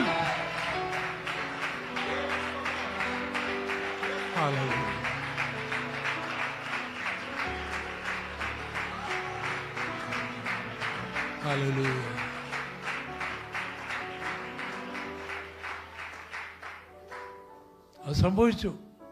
അതാണ് നമ്മളിവിടെ വായിച്ചത്. അവരൊരു സൈന്യമായി തീർന്നു.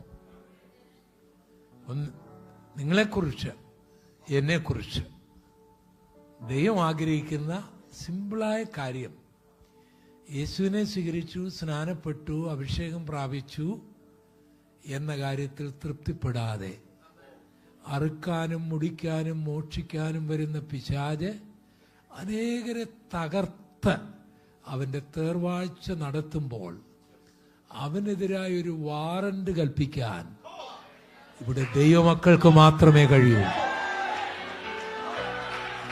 ഹല്ലേലൂയ. അവനെ തുറങ്കലിലടയ്ക്കാൻ അധികാരമുള്ളവർ കർത്താവിന്റെ വിശുദ്ധന്മാരാണ്. കർത്താവിന്റെ വിശുദ്ധന്മാരാണ്. അല്ലെങ്കിൽ എല്ലാ ദിവസത്തെയും പത്രത്തിൽ നമ്മളെ വേദനിപ്പിക്കുന്ന വാർത്തകൾ നമ്മൾ വായിച്ചുകൊണ്ടേയിരിക്കും. ഈ വിഷയത്തിന്റെ അവസാന ഭാഗത്തേക്ക് ഞാൻ പിന്നീട് വരാം. ഇതിനകത്ത് അക്ഷരികമായ ചില പ്രവചനങ്ങളുണ്ട്. അതാദ്യം ഞാൻ പറഞ്ഞല്ലോ. അപ്പൊ നിങ്ങൾ വീട്ടിൽ ചെന്ന് വായിച്ചാൽ മതി. എസെക്കിയേൽ 35, 36, 37, 38, 39, 40 ഈ അധ്യായങ്ങൾ നിങ്ങൾ ഇന്ന് നിശ്ചയമായും വീട്ടിൽ ചെന്ന് വായിക്കണം. കാരണം അതിൽ രണ്ട് പ്രധാനപ്പെട്ട കാര്യങ്ങൾ നമ്മുടെ ഈ 70 വർഷം നമ്മുടെ കണ്ണിൻ്റെ മുൻപിൽ നിറവേറിയിട്ടുണ്ട്. ഇനി രണ്ട് കാര്യം നിറവേറാനുമുണ്ട്. അതിനുവേണ്ടിയുള്ള അണിയറ നീക്കങ്ങളാണ്. അത് ഞാൻ ചുരുക്കമായെന്ന് പറഞ്ഞു വിടാം. ഈ പ്രവചനം നടക്കുന്ന സമയം എന്ന് പറയുന്നത് യഹൂദ രാജ്യം ജെറുസലേമിനെ തലസ്ഥാനമാക്കി ദീർഘവർഷങ്ങൾ ഭരണം നടത്തി. 400-ലധികം വർഷങ്ങൾ. അപ്പോൾ അവരുടെ ആദ്യത്തെ രാജാവ് ശൗൽ, പിന്നെ ദാവീദ്, ശലോമോൻ.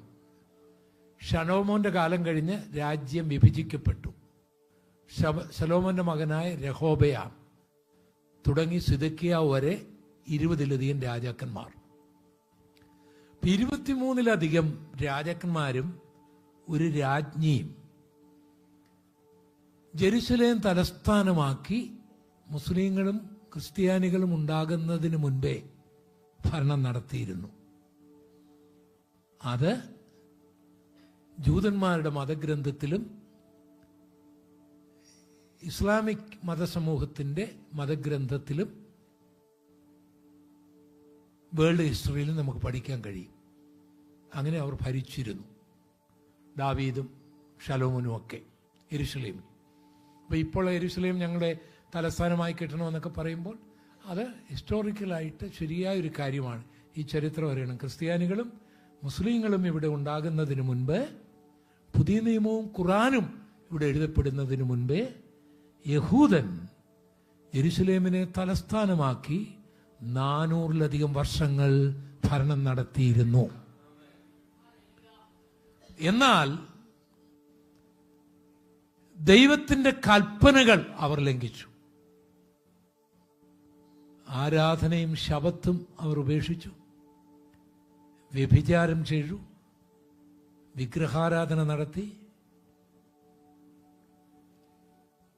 അങ്ങനെ എല്ലാ അനാചാരങ്ങളിലേക്കും അവർ കടന്നുപോയപ്പോൾ ദൈവം അവരെ കൈവിട്ടു. പ്രവാചകന്മാരിലൂടെ അവരെ ഈ ദൂതുകൾ മുന്നറിയിച്ചെങ്കിലും അവൻ അഹങ്കരിച്ചു. അവന് കിട്ടിയ വീട്, അവന് കിട്ടിയ ജോലി, അവൻ്റെ ആരോഗ്യം, അവൻ്റെ സൗന്ദര്യം, അവൻ്റെ ബുദ്ധി, അവൻ്റെ രാജ്യം, സോളമൻ്റെ ടെമ്പിൾ, ഇതിലെല്ലാം അവൻ അങ്ങ് അഹങ്കരിച്ചു. അഹങ്കരിച്ചു കഴിഞ്ഞപ്പോൾ ദൈവം അവനെ കൈവിട്ട് കളഞ്ഞു. സിദെക്കീയാവിന്റെ കാലത്ത് സദാമിന്റെ വലിയ വല്യപ്പനായിരുന്ന നെബൂഖദ്നേസർ 1500 മൈൽ അകലെ ഇറാഖിലെ ബാബിലോണിൽ നിന്ന് യെരുശലേമിലേക്ക് വന്ന് അവരുടെ ദേവാലയം കത്തിച്ച് അതിലെ 5400 ഉപകരണങ്ങൾ, സ്വർണം കൊണ്ടും വെള്ളി കൊണ്ടും ഒക്കെ ഉണ്ടാക്കിയ ഉപകരണങ്ങൾ അയാൾ എടുത്തുകൊണ്ടുപോയി അയാളുടെ ദൈവമായ മർദൂക്ക് ദേവന്റെ ക്ഷേത്രത്തിന്റെ നടയിൽ കൊണ്ടുപോയി സമർപ്പിച്ചു. ദൈവം കൈവിട്ടാൽ നടക്കുന്ന കാര്യങ്ങൾ. ദൈവം ആലയം കൈവിട്ടു. ഓർക്കണം, ശലോമോന്റെ ദേവാലയത്തിൽ ദൈവാത്മാവ് ഇറങ്ങി വന്നപ്പോൾ പുരോഹിതന്മാർക്ക് അവിടെ ശുശ്രൂഷിക്കുവാൻ കഴിയാതെ വണ്ണം പരിശുദ്ധാത്മാവ് ഇറങ്ങി വന്ന ആ ദേവാലയത്തെ ചവിട്ടാൻ വിജാതീയനായ ഒരു രാജാവിനെ ദൈവം ഏൽപ്പിച്ചു കൊടുത്തു. ഇതൊരു ചരിത്രത്തിൽ നിന്ന് പാഠമാണ്. ഞാനും നിങ്ങളും അഹങ്കരിച്ചാൽ നമുക്കിന്നുള്ളതെല്ലാം എടുത്തു മാറ്റാൻ ദൈവം തന്നെ അനുവദിച്ചാൽ നമ്മളെ പിന്നെ ആർക്ക് രക്ഷിക്കാൻ കഴിയും? യിരെമ്യാവിന്റെ കണ്ണുനീരോടുകൂടിയ പ്രവചനം സിദെക്കീയാവ് കേട്ടില്ല. ഇറാഖി പട്ടാളക്കാർ BC 587 യെരുശലേം വളയുമ്പോൾ അയാൾ തൻ്റെ ഭാര്യയും മക്കളെയും എടുത്തുകൊണ്ട് അടുക്കളവാതിലൂടെ ജുഡിയൻ മരുഭൂമിയിലൂടെ രക്ഷപ്പെട്ട് ചാവുകളിലെ തീരപ്രദേശങ്ങളിലേക്ക്, കുമ്രാൻ മലനിരകളുടെ സമതല പ്രദേശങ്ങളിലേക്ക്, ഈന്തപ്പനകളുടെ നാടായ ഏറ്റവും പൗരാണിക നഗരമായിരുന്ന ജെരിക്കോയിലേക്ക് അയാൾ രക്ഷപ്പെട്ടു. പക്ഷെ കരുത്തരായ ഇറാഖി പട്ടാളക്കാർ അയാളെ പിൻഗമിച്ച് അറസ്റ്റ് ചെയ്തു, കൊണ്ടുവന്നു, ചക്രവർത്തിയുടെ മുൻപിൽ കൊണ്ടുവന്നു രാജാവിനെ. ആ ചക്രവർത്തിയുടെ കണ്ണിന്റെ മുൻപിൽ യഹൂദയെ ഭരിക്കേണ്ട രാജകുമാരന്മാരെ ആ പിതാവിന്റെ കണ്ണിന്റെ മുൻപിൽ അയാൾ വെട്ടിക്കൊന്നു. അതിനുശേഷം അയാളുടെ കണ്ണ് കുത്തിപ്പൊട്ടിച്ചു. അതിനുശേഷം അയാളെ ചങ്ങലയിട്ട് ബാബിലോണിലേക്ക് കൊണ്ടുപോയി. ഇസ്രയേൽ ദേശം, യഹൂദ ദേശം ഇറാഖുമായിട്ട് അനക്സ് ചെയ്യപ്പെട്ടു. അങ്ങനെ യഹൂദന് അവൻ്റെ ദേവാലയം നഷ്ടപ്പെട്ടു, അവൻ്റെ രാജ്യം നഷ്ടപ്പെട്ടു, ദൈവം കൊടുത്ത നഷ്ടപ്പെട്ടു. ഇതെനിക്ക് നിങ്ങൾക്കും ഒരു പാഠമാകണം. ആരും അഹങ്കരിക്കരുത്. ലഭിച്ചതല്ലാതെ ഒന്നുമില്ല. ദൈവം ഉയർത്തും തോറും താഴ്ന്നു കൊള്ളണം. ദൈവം അനുഗ്രഹിക്കും തോറും വിനയപ്പെട്ടു കൊള്ളണം. യിരെമ്യാവ് അന്നുണ്ട്. അദ്ദേഹം ഈജിപ്തിലേക്ക് പോയി. എസെക്കിയേൽ ബാബിലോണിലേക്ക് പോയി. അദ്ദേഹം 22 വർഷം ബാബിലോണിലായിരുന്നു.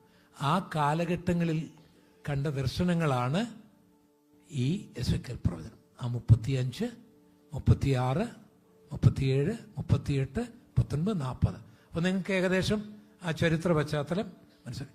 ബൈബിൾ ഒന്നും കെട്ടുകഥകളുടെ സമാഹാരമല്ല. ഇത് അത്ഭുതകരമായൊരു ഗ്രന്ഥമാണ്. ഞാനൊരു പുതിയ പുസ്തകം കൊണ്ടുവന്നിട്ടുണ്ട്. ബൈബിൾ ഒരു ശാസ്ത്രീയ പഠനം. ഇവിടെയാണത്, എറണാകുളത്താണ് ഇത് പ്രിന്റ് ചെയ്ത്. അപ്പോൾ സാധനം ഇവിടെ കൊണ്ടുവരികയായിരുന്നു. ഇത് നമ്മുടെ പിള്ളേരെയൊക്കെ ഒന്നും ഈ അല്പം വിദ്യാഭ്യാസവും ശാസ്ത്രവും ഒക്കെ പഠിക്കുമ്പോൾ ഈ ആൾക്കാർക്ക് എളുപ്പം തോന്നും ചില ചിന്തകൾ. ഈ ഹെയ്സൻബർഗ് പറഞ്ഞ ഒരു കാര്യമുണ്ട്, അത് ഞാൻ ഇതിലെഴുതിയിട്ടുണ്ട്. പ്രകൃതിശാസ്ത്രത്തിൻ്റെ ക്ലാസ്സിൽ നിന്ന് ആദ്യത്തെ ഒരല്പം വെള്ളം കുടിക്കുമ്പോൾ നിരീശ്വരവാദിയാകും. പക്ഷേ ആ കൂജയുടെ അടിയിൽ ദൈവം കാത്തിരിപ്പുണ്ട് മനുഷ്യനെ. ആരാണ് ഹെയ്സൻബർഗ് എന്ന് നിങ്ങൾക്ക് അറിയാമല്ലേ? അപ്പം ഈ പുസ്തകം ബൈബിൾ ഒരു ശാസ്ത്രീയ പഠനം എന്ന് വായിക്കണേ. ഇതൊന്നും ഒരു കെട്ടുകഥയല്ല. ഈ വേൾഡ് ഹിസ്റ്ററിയും സയൻസും ഒക്കെ നമ്മൾ പഠിച്ചാൽ ഈ ബൈബിള് താഴെ വെക്കാൻ നമുക്ക് തോന്നുകയില്ല. അത്ര അത്ഭുതകരമാണ് ഈ ബൈബിൾ. എന്ന് സ്തോത്രം ചെയ്താട്ടെ. അപ്പൊ ഇങ്ങനെ 22 വർഷം ഈ എസെക്കിയേൽ ഈ ഇറാഖിലുണ്ടായിരുന്നു. അന്നേരം അദ്ദേഹം കണ്ടതാണ്. അപ്പം ഞാൻ ഒത്തിരി സമയം സംസാരിക്കാൻ ആഗ്രഹിക്കുന്നില്ല, ഞാൻ എളുപ്പം തന്നെ നിർത്തിക്കൊള്ളാം. ഈ 35, 36, 37, 38, 39, 40 ഈ 5 അധ്യായങ്ങളിലെ സമ്മറി ഞാൻ പറയാം. ഇതിൽ ചില നിവൃത്തി ഞാൻ എൻ്റെ കണ്ണുകൊണ്ട്. അപ്പോൾ ഒന്നാമത്തെ, അപ്പം ഈ പ്രവചനം നടത്തുമ്പോൾ ഇസ്രയേലില്ല. ഇസ്രയേൽ ഉണങ്ങിയ അസ്ഥികളെ പോലെയായി. അപ്പോൾ അതിൻ്റെ ഒരു ലിറ്ററൽ മീനിങ് ആണ് ഈ ഉണങ്ങിയ അസ്ഥിയും താഴ്വര എന്നൊക്കെ പറയുന്നത്. അതുപോലെ ആയിപ്പോയി എന്ന് പറഞ്ഞാൽ അവരുടെ മതം പോയി, അവരുടെ ഭരണം പോയി, സ്വന്തം വീട് പോയി, മക്കൾ പോയി, ഭാര്യ പോയി. കാരണം എവിടൊക്കെയാണെന്ന് ആർക്കും അറിയത്തില്ല. എല്ലാം പിടിച്ചുകൊണ്ട് ചില ഈജിപ്തിൽ കൊണ്ടുപോയി, ചില കൊന്നു, ചില ബലാത്സംഗം ചെയ്തു, കുറച്ചു പേര് വന്നു, അങ്ങനെ കിടക്കുകയാണ്. അതാണ് അതിൻ്റെ അക്ഷരീകമായ ചിത്രം. എസെക്കിയേൽ കാണുന്നത് ലിറ്ററലി അങ്ങനെ തന്നെയാണ് അന്നത്തെ യഹൂദൻ. പക്ഷെ അന്ന് ഏദോമ്യ രാജ്യമുണ്ട്. ഏദോമ്യ രാജ്യം എന്ന് പറയുന്നത് അന്നത്തെ വലിയൊരു രാജ്യമാണ്. കാരണം അവരുടെ രാജ്യത്തിൻ്റെ മതിലുകൾ പ്രകൃതി ഉണ്ടാക്കിയ പർവ്വതങ്ങളാണ്. പടുകൂറ്റൻ പർവ്വതങ്ങൾ. അപ്പൊ ഇന്നത്തെ പോലെ റോക്കറ്റുകളോ മിസൈലുകളോ ഒന്നുമില്ലല്ലോ. വാളും വടിയും കുന്തവും ഒക്കെ അല്ലേ ഉള്ളൂ. അപ്പൊ ചുറ്റും വലിയ എന്ന് പറഞ്ഞാൽ നമുക്ക് നോക്കി, ഞാൻ കണ്ടിട്ടുണ്ട് ആ പർവ്വതങ്ങൾ. നമുക്ക് കാണാൻ കഴിയാത്ത നിലയിൽ ഉയരത്തിലുള്ള പർവ്വതങ്ങളാണ്. ആ പർവ്വതങ്ങളിലാണ് അവർ കല്ല് കൊത്തി വീടുകൾ ഉണ്ടാക്കുന്നത്. നിങ്ങൾക്ക് ജോർണാലിലെ പെട്ര വന്നടിച്ചാൽ ഞാൻ ഈ പറയുന്നത് നിങ്ങൾക്ക് മനസ്സിലായി. നിങ്ങൾ പിന്നീട് നിങ്ങൾ ഫോണിൽ നോക്കിയാൽ മതി. ഏദോമ്യരുടെ തലസ്ഥാനം അവിടെയായിരുന്നു. മനോഹരമായ സ്ഥലം. ഒരു വ്യക്തിക്കും അവരെ കൊല്ലാനൊക്കെയല്ല. 10 പട്ടാളക്കാർ മാത്രം മതി ആ രാജ്യത്തെ സംരക്ഷിക്കാൻ. കാരണം 4 വശവും മലയാണ്. കയറി വരുന്ന ആ എൻട്രൻസ് മാത്രം ആൾക്കാരെ നിർത്തിയാൽ മതി. ഒരുത്തിനും അതിന് മുകളിൽ ചാടിക്കയറാനൊക്കെയല്ല. അവിടെ അവർ ഭയങ്കരം. അന്നത്തെ അവരുടെ ശക്തി നോക്കുമ്പോൾ ഇന്നത്തെ അമേരിക്കയ്ക്കും റഷ്യയ്ക്കും ഒന്നുമില്ല എന്ന് പറഞ്ഞാൽ അതുമായിട്ട് അന്നത്തെ സാഹചര്യമായിട്ട് താരതമ്യപ്പെടുത്തിക്കും. അപ്പൊ ഇസ്രായേൽ ശൂന്യമാകുമ്പോൾ ഇവൻ കിടന്ന് സന്തോഷിക്കുകയാണ്. ഇവനും കൂട്ടുനിൽക്കുകയാണ്. ഓർക്കണം, ഇവര് ചേട്ടനെയും മക്കളാണ്, അല്ലാതെ വേറെ എന്തൊന്നുമല്ല. ഒരു കുടുംബക്കാരാണ്. സഹോദരന്റെ മക്കളെ ഇറാഖികൾ പിടിച്ചുകൊണ്ട് പോകുമ്പോൾ, ഈജിപ്തുകാർ കൊല്ലുമ്പോൾ, അവന്റെ ആലയം കത്തിക്കുമ്പോൾ ഇവനിരുന്ന് പണിവെക്കുക. ദൈവം വേദനയോട് പറഞ്ഞു, ഇസ്രായേലിന്റെ പാപം മുഖാന്തരം അവന് കഷ്ടതയുണ്ടായി, പക്ഷെ നീ അതിൽ സന്തോഷിക്കരുതായിരുന്നു. കാരണം നീ സഹോദരനാണ്. മറ്റൊരാളുടെ കഷ്ടതയിൽ നീ സന്തോഷിക്കേണ്ടവനല്ല. നീ വേദനിക്കേണ്ടവനാണ്. അവൻ ശിക്ഷിക്കപ്പെട്ടത് അവന്റെ പാപം കൊണ്ടായിരിക്കാം. അത് ദൈവമായിട്ട് അവൻ തീർത്തുകൊള്ളട്ടെ. നീ എന്തിനാ ആനന്ദിക്കണം? അതുകൊണ്ട് നിന്റെ രാജ്യം ശൂന്യമാകും എന്ന് ദൈവം പറയുമ്പോൾ ഇവൻ നക്ഷത്രങ്ങളിൽ കൂടുവെച്ചതുപോലെ ജീവിക്കുകയാണ്. പ്രിയപ്പെട്ടവരെ, ഞാൻ ആ ഏദോമ്യ ദേശത്ത് കുറേ വർഷങ്ങൾക്ക് മുമ്പ് ദുബൈയിൽ നിന്ന് അന്ന് നമ്മുടെ വീഡിയോ ക്യാമറ ഒക്കെ കുറവാണല്ലോ, ഒരു ക്യാമറയും മേടിച്ചുകൊണ്ടാണ് പോയത് ഫോട്ടോ എടുക്കുക. എന്നാലും വിലയുള്ള, അന്നത്തെ കാലത്ത് വലിയ വിലയുള്ള എൻ്റെ ഒരു ക്യാമറ അവിടെ വെച്ച് പോയി, മോഷ്ടിക്കപ്പെട്ടു പോയി. പെട്ര, അവിടെ ആരുമില്ല, അത് ശൂന്യമായി കിടക്കുകയാണ്, ശൂന്യമായി കിടക്കുകയാണ്. ലോകത്തിലെ ഒരു വലിയൊരു വാണിജ്യ കേന്ദ്രമായിരുന്നു, ഒരു വലിയ രാജ്യമായിരുന്നു.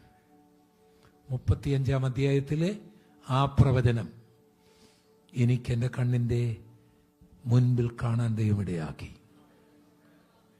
സ്തോത്രം. ഞാനിതിൽ നിന്ന് ഒരു ദൂത് പറയട്ടെ. ആരുടെയും തകർച്ചയിൽ, വീഴ്ചയിൽ സന്തോഷിക്കരുത്, ആനന്ദിക്കരുത്, കമന്റുകൾ പാസ്സാക്കരുത്. നിനക്കത് സംഭവിക്കാതിരിപ്പാൻ തന്നെത്താൻ താഴ്ത്തിക്കൊള്ളണം. 36-ാം അധ്യായത്തിൽ എസെക്കിയേൽ കാണുന്നത് ശൂന്യമായി കിടന്ന ഇസ്രായേൽ പട്ടണങ്ങൾ പണിയപ്പെടും, അവിടെ വൃക്ഷങ്ങൾ ഉണ്ടാകും, അവിടുത്തെ കാർഷിക മേഖലകൾ തഴച്ച് സമൃദ്ധി ഉണ്ടാകും, അവിടെ ജനങ്ങൾ തിങ്ങിപ്പാർക്കും. അതും ഞാൻ ഇസ്രായേലിൽ എൻ്റെ കണ്ണുകൊണ്ട് കണ്ടു. 1948 വരെ ശൂന്യമായി കിടന്നിരുന്ന ഇസ്രായേൽ രാജ്യം ഇന്ന് വലിയ പട്ടണങ്ങളാൽ, സ്തോത്രം സ്തോത്രം സ്തോത്രം സ്തോത്രം, ജനനിബിഡമായി അവന്റെ കാർഷിക മേഖലകൾ, അവന്റെ കന്നുകാലികൾ, അവന്റെ മുന്തിരിത്തോപ്പുകൾ, അവന്റെ വൃക്ഷങ്ങൾ ലോകത്തെ അത്ഭുതപ്പെടുത്തുന്ന നിലയിൽ എസെക്കിയേൽ പറഞ്ഞതുപോലെ ആ 36-ാം അധ്യായത്തിൽ എഴുതിയിരിക്കുന്നത് പോലെ കൃത്യമായി നിറവേറുകയാണ്. ഈ അധ്യായങ്ങൾ നിങ്ങൾ വായിച്ചോണം, അത്ഭുതപ്പെട്ടു പോവും. ഇങ്ങനെയൊക്കെയുള്ളൊരു പുസ്തകമാണല്ലോ നമ്മുടെ കയ്യിലിരിക്കുന്നതെന്ന്. പക്ഷെ ഇതൊക്കെ നിവർത്തിക്കപ്പെടാൻ വളരെ ദിവസങ്ങൾ എടുത്തു. 37-ാം അധ്യായത്തിലെ വിഷയം ഇവരൊരു സൈന്യമായി തീരുമെന്നാ. എപ്പോഴാണ് പറയുന്നത്?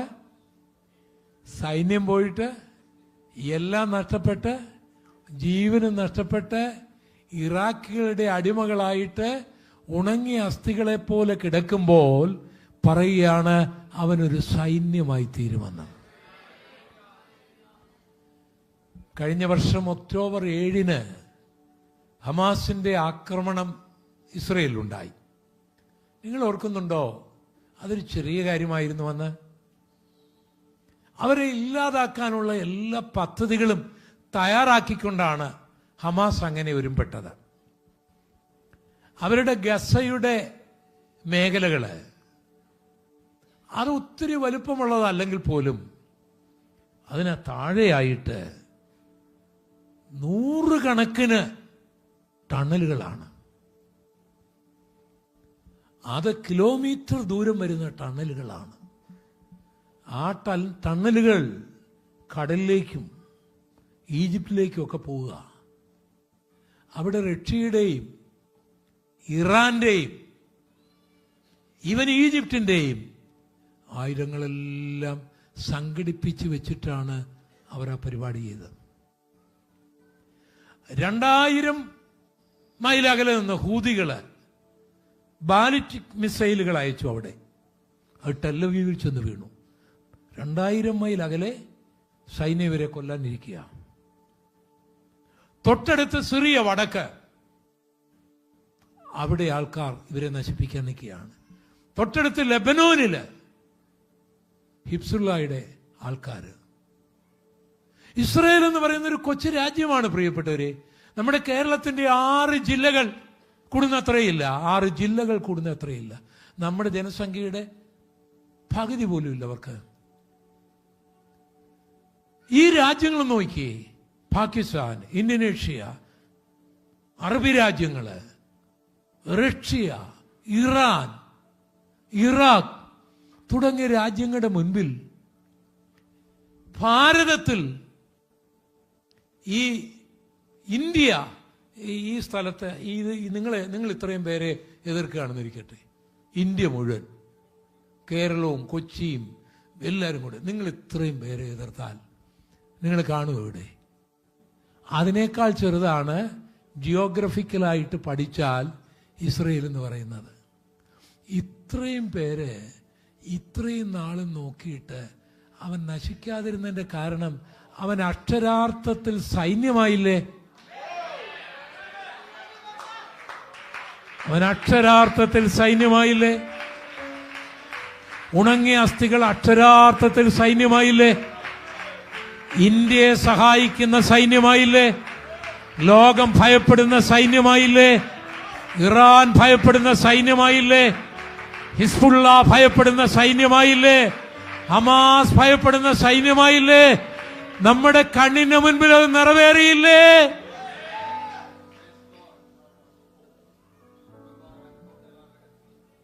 ഞാനും നിങ്ങളും ആരാധിക്കുന്ന ദൈവം ഒരു കാര്യം അരുളി ചെയ്താൽ, ഇന്നുണങ്ങിയതാണെങ്കിലും, ഇന്ന് അസ്ഥികളാണെങ്കിലും, ഇന്ന് ചിതറിക്കിടക്കുന്നതാണെങ്കിലും, ഇന്നൊന്നുമില്ലാത്തതാണെങ്കിലും, പ്രവചനം നിറവേറുവാൻ സമയമാകുമ്പോൾ നിന്റെ കയ്യിൽ വരേണ്ടതെല്ലാം വന്നിരിക്കും. നിന്നിൽ എന്തെല്ലാം മാറ്റങ്ങൾ ഉണ്ടാകണമോ അതുണ്ടായിരുന്നിരിക്കും. ലോകത്തിലെ ഒരു ശക്തിക്ക് നിന്റെ മുൻപിൽ പിടിച്ചു നിൽക്കുവാൻ കഴിയാത്ത നിലയിൽ നീ ഒരു സൈന്യമായിരിക്കും.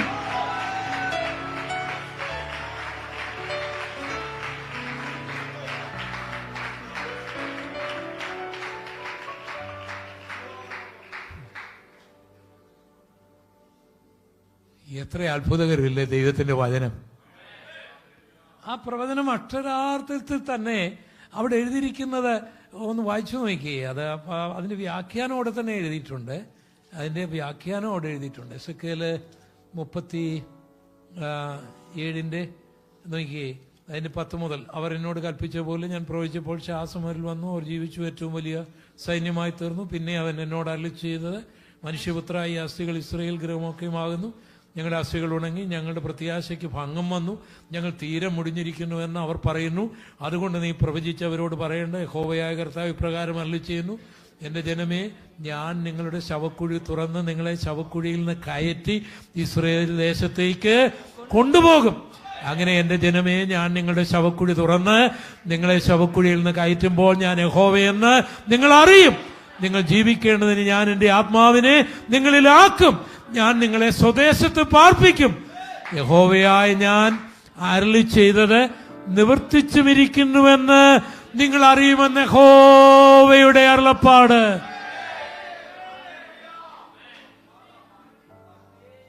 നമ്മുടെ കൊച്ചിയിൽ നിന്നും പോയില്ലേ ഈ പ്രവചന നിവൃത്തിക്ക്? അപ്പൊ ഈ പ്രവചന നിവൃത്തി കാണാൻ നമ്മൾ വേറൊന്നും പോകണ്ടില്ലേ? കൊച്ചി പോയാ പോരെ? യൂദത്തെരുവിൽ പോയാ പോരെ? എല്ലാം ഇവിടുന്ന് പോയില്ലേ? ഇവിടെ തന്നെ ഒന്നും ഇല്ലാഞ്ഞിട്ടാണോ അവർക്ക്? ബൈബിൾ പ്രവചനങ്ങളുടെ അത്ഭുതകരമായ നിറവേറലുകൾ ഈ നമ്മുടെ കർത്താവിന്റെ വരവ് അടുത്തിരിക്കുന്നു എന്നതിന്റെ തെളിവാണ്. ഇസ്രയേൽ ആകുന്ന അത്തി തളിർത്തു സൈന്യമായി നിൽക്കുന്ന ഈ കാലഘട്ടത്തിൽ നമ്മുടെ കർത്താവ് തന്റെ സഭയെ സ്വർഗത്തിലേക്ക് കൊണ്ടുപോകുവാൻ വരും. രക്ഷിക്കപ്പെട്ടവർ, സ്നാനപ്പെട്ടവർ, അഭിഷേകം പ്രാപിച്ചവർ, പാപത്തോടും ദുരുപദേശത്തോടും വേർപെട്ടവർ, വിശുദ്ധിയോട് ജീവിക്കുന്നവർ കണ്ണിമിക്കുന്നതിനിടയ്ക്ക് യേശുവിനെ എതിരേൽപ്പാൻ മേഘങ്ങളിൽ എടുക്കപ്പെടും.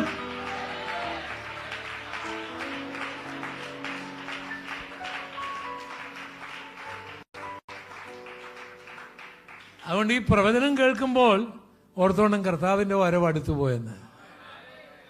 നമ്മളതാണ് കേൾക്കേണ്ടത്. കർത്താവിന്റെ വരവ് അടുത്തുപോയി.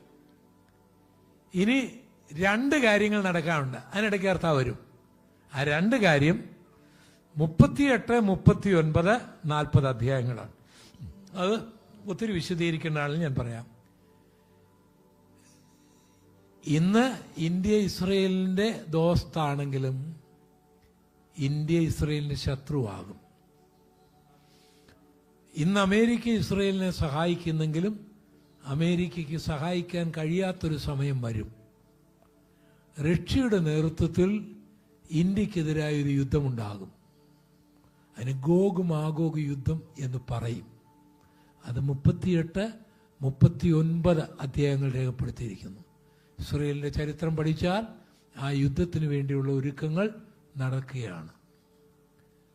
3, അവന് മോറിയ കുന്നിൽ തന്നെ ഒരാലയമുണ്ടാകും. അത് 40-ാം അധ്യായത്തിൽ രേഖപ്പെടുത്തിയിരിക്കുന്നു. ഈ 2 സംഭവങ്ങളും നടക്കുന്നതിന് മുൻപ് യേശു വരികയും തന്റെ സഭ കർത്താവിന്റെ അടുക്കിലേക്ക് പോവുകയും ചെയ്യും. അപ്പൊ 4 പ്രവചനങ്ങളുടെ ഇടയിൽ 2 പ്രവചനങ്ങൾ നടന്നു കഴിയുമ്പോൾ യേശു വരും. അത് കഴിഞ്ഞ് 2 പ്രവചനങ്ങൾ നടക്കും. 2 പ്രവചനങ്ങൾ നടന്നു കഴിഞ്ഞു. ഇനി ഏത് സമയത്തും നമ്മുടെ കർത്താവ് വരാം. പുതിയ നിയമ ഇസ്രയേലാകുന്ന എന്നോടും നിങ്ങളോടും കർത്താവിന് പറയാനുള്ളത്, ഞാൻ എന്റെ സഭയെ പണിയും, പാതാള ഗോപുരം അതിനെ ജയിക്കുകയില്ല.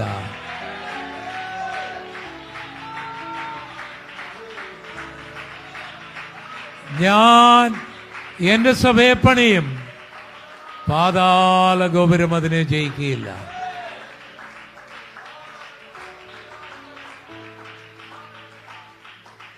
അതിന് ഞാനും നിങ്ങളും സൈന്യമാകണം.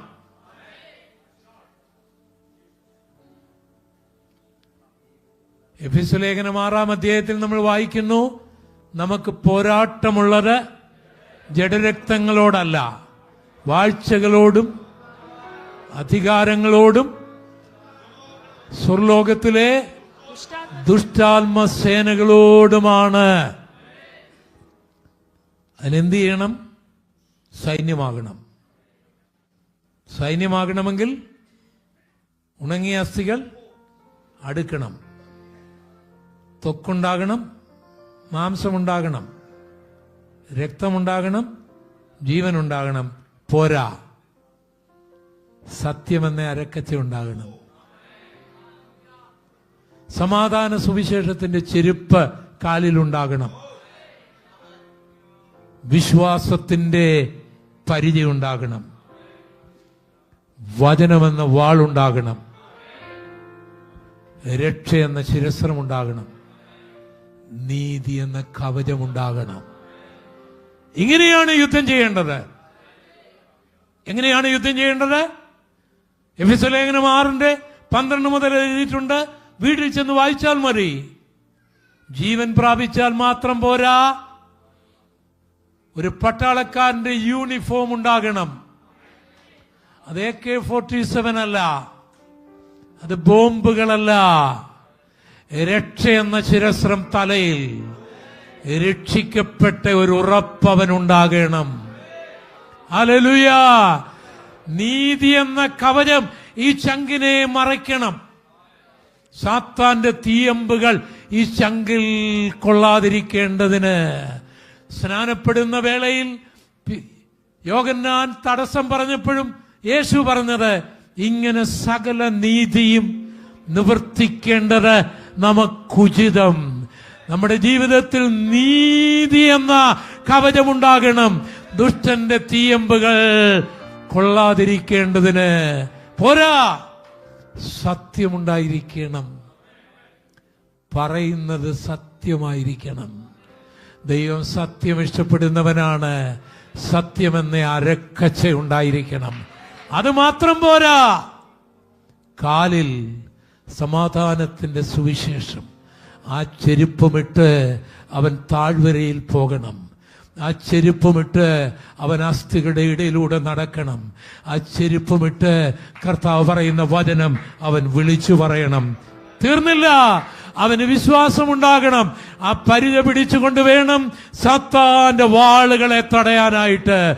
അതുപോരാ, ഇരുവായ്ത്തലയുള്ള വചനമാകുന്ന വാൾ അവന്റെ കയ്യിലുണ്ടാകണം. അതിനാണ് ദൈവം നമ്മളെ വിളിച്ചത്. അല്ല വെറുതെ സൈന്യമായിട്ട് ഇറങ്ങിപ്പോയാൽ സാത്താൻ തകർത്ത് കളയും. ദൈവം നമ്മളെ വിളിച്ചതിൻ്റെ ഉദ്ദേശം പാപികളായിരുന്ന നമ്മളെ, ബന്ധം വിട്ടുകിടന്നിരുന്ന നമ്മളെ കർത്താവ് ഇറങ്ങി വന്ന് നമുക്ക് വേണ്ടി മുൾമുടി ചൂടി മരക്കുരിശ് ചുമന്ന് ക്രൂശിക്കപ്പെട്ട് മരിച്ച് ആ രക്തം കൊണ്ട് നമ്മുടെ പാപം മോചിച്ച്, നമ്മുടെ ശാപം മോചിച്ച്, നമ്മളെ നീതീകരിച്ച്, നമ്മളെ വീണ്ടെടുത്ത് സ്നാനത്തിലൂടെ കർത്താവിനോട് ചേർത്ത് അഭിഷേകത്തിലൂടെ കർത്താവിന്റെ കാന്തയാക്കി തീർത്തിരിക്കുന്നതിന്റെ കാരണം സത്യം നമ്മുടെ ജീവിതത്തിൽ ഉണ്ടായിരിക്കണം. സുവിശേഷം നമ്മുടെ ജീവിതത്തിൽ ഉണ്ടായിരിക്കണം. വിശ്വാസം നമ്മുടെ ജീവിതത്തിൽ ഉണ്ടായിരിക്കണം. വചനം നമ്മുടെ ജീവിതത്തിൽ ഉണ്ടായിരിക്കണം. അങ്ങനെ ഒരു സൈന്യമായി എഴുന്നേൽക്കുവാനാണ് എന്നെക്കുറിച്ചും നിങ്ങളെക്കുറിച്ചും ആഗ്രഹിക്കുന്നത്. സ്തോത്രം. നിങ്ങളിൽ എത്ര പേർക്ക് കർത്താവിന്റെ ഒരു സൈന്യമാകാൻ ആഗ്രഹമുണ്ട്?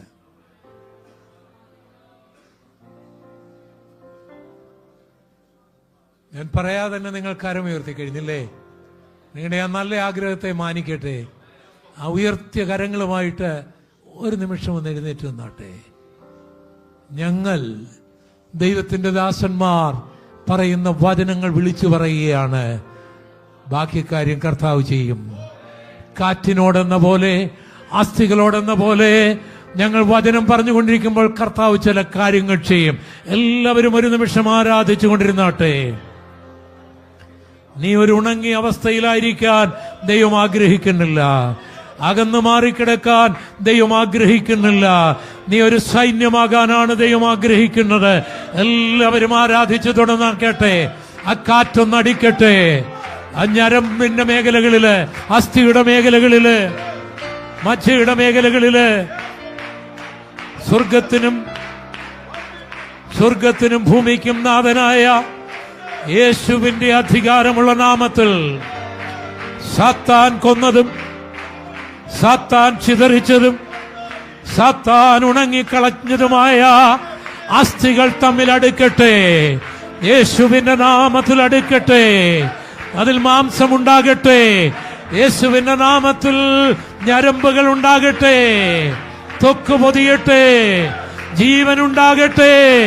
ഒരു സൈന്യമായി, യേശുവിനൊരു സൈന്യമായി, സുവിശേഷത്തിനൊരു സൈന്യമായി എഴുന്നേൽക്കട്ടെ.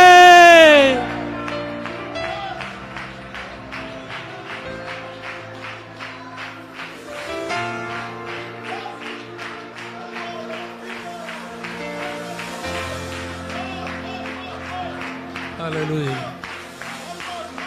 Hallelujah. Hallelujah.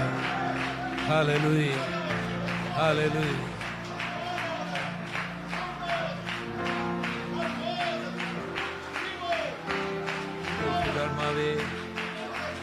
അവിടുന്ന് പ്രവർത്തിച്ചുകൊണ്ടിരിക്കണമേ. അവിടുന്ന് പാപബോധം വരുത്തിക്കൊണ്ടിരിക്കണമേ. അവിടുന്ന് രോഗികളെ സൗഖ്യമാക്കിക്കൊണ്ടിരിക്കണമേ. അവിടുന്ന് ജീവിതങ്ങളെ വിടുവിച്ചുകൊണ്ടിരിക്കണമേ. അവിടുന്ന് അത്ഭുതം പ്രവർത്തിച്ചുകൊണ്ടിരിക്കണമേ. യേശുവിന്റെ നാമത്തിൽ ഞാൻ പറയുന്നു, ഈ വചനം ഈ കേൾവിയാലല്ല, നിങ്ങളുടെ ജീവിതത്തിന്റെ സമസ്ത മേഖലകളിലും ഇതിടപെട്ടുകൊണ്ടേയിരിക്കും. ദൈവം ആഗ്രഹിക്കുന്ന ഒരു സോൾജിയറായി തീരുന്നതുവരെ. നല്ല ദൈവമേ, ഞങ്ങളുടെ സ്വർഗീയ പിതാവേ,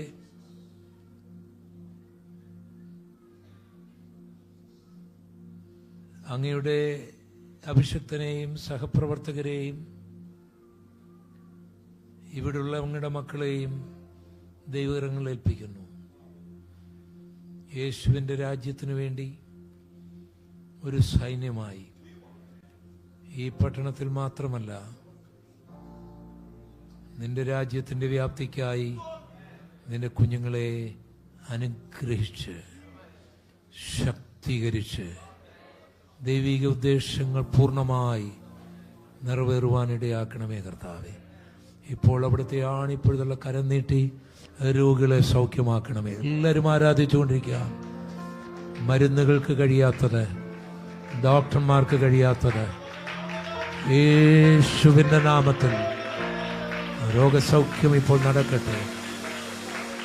യേശുവിന്റെ നാമത്തിൽ ആ സൗഖ്യം ഇപ്പോൾ സംഭവിക്കട്ടെ. അന്ധകാരത്തിന്റെ കെട്ടുകൾ യേശുവിന്റെ നാമത്തിൽ ഇപ്പോൾ അഴിഞ്ഞു മാറട്ടെ. ഫെലിസ്ത്യർ മണ്ണിട്ട് മൂടിയത് യേശുവിന്റെ നാമത്തിൽ മാറി നീരുറവകൾ വീണ്ടും ഉണ്ടായി വരട്ടെ. സമസ്ത മേഖലകളിലും ആ മാറ്റങ്ങൾ സംഭവിക്കേണ്ട കർത്താവേ.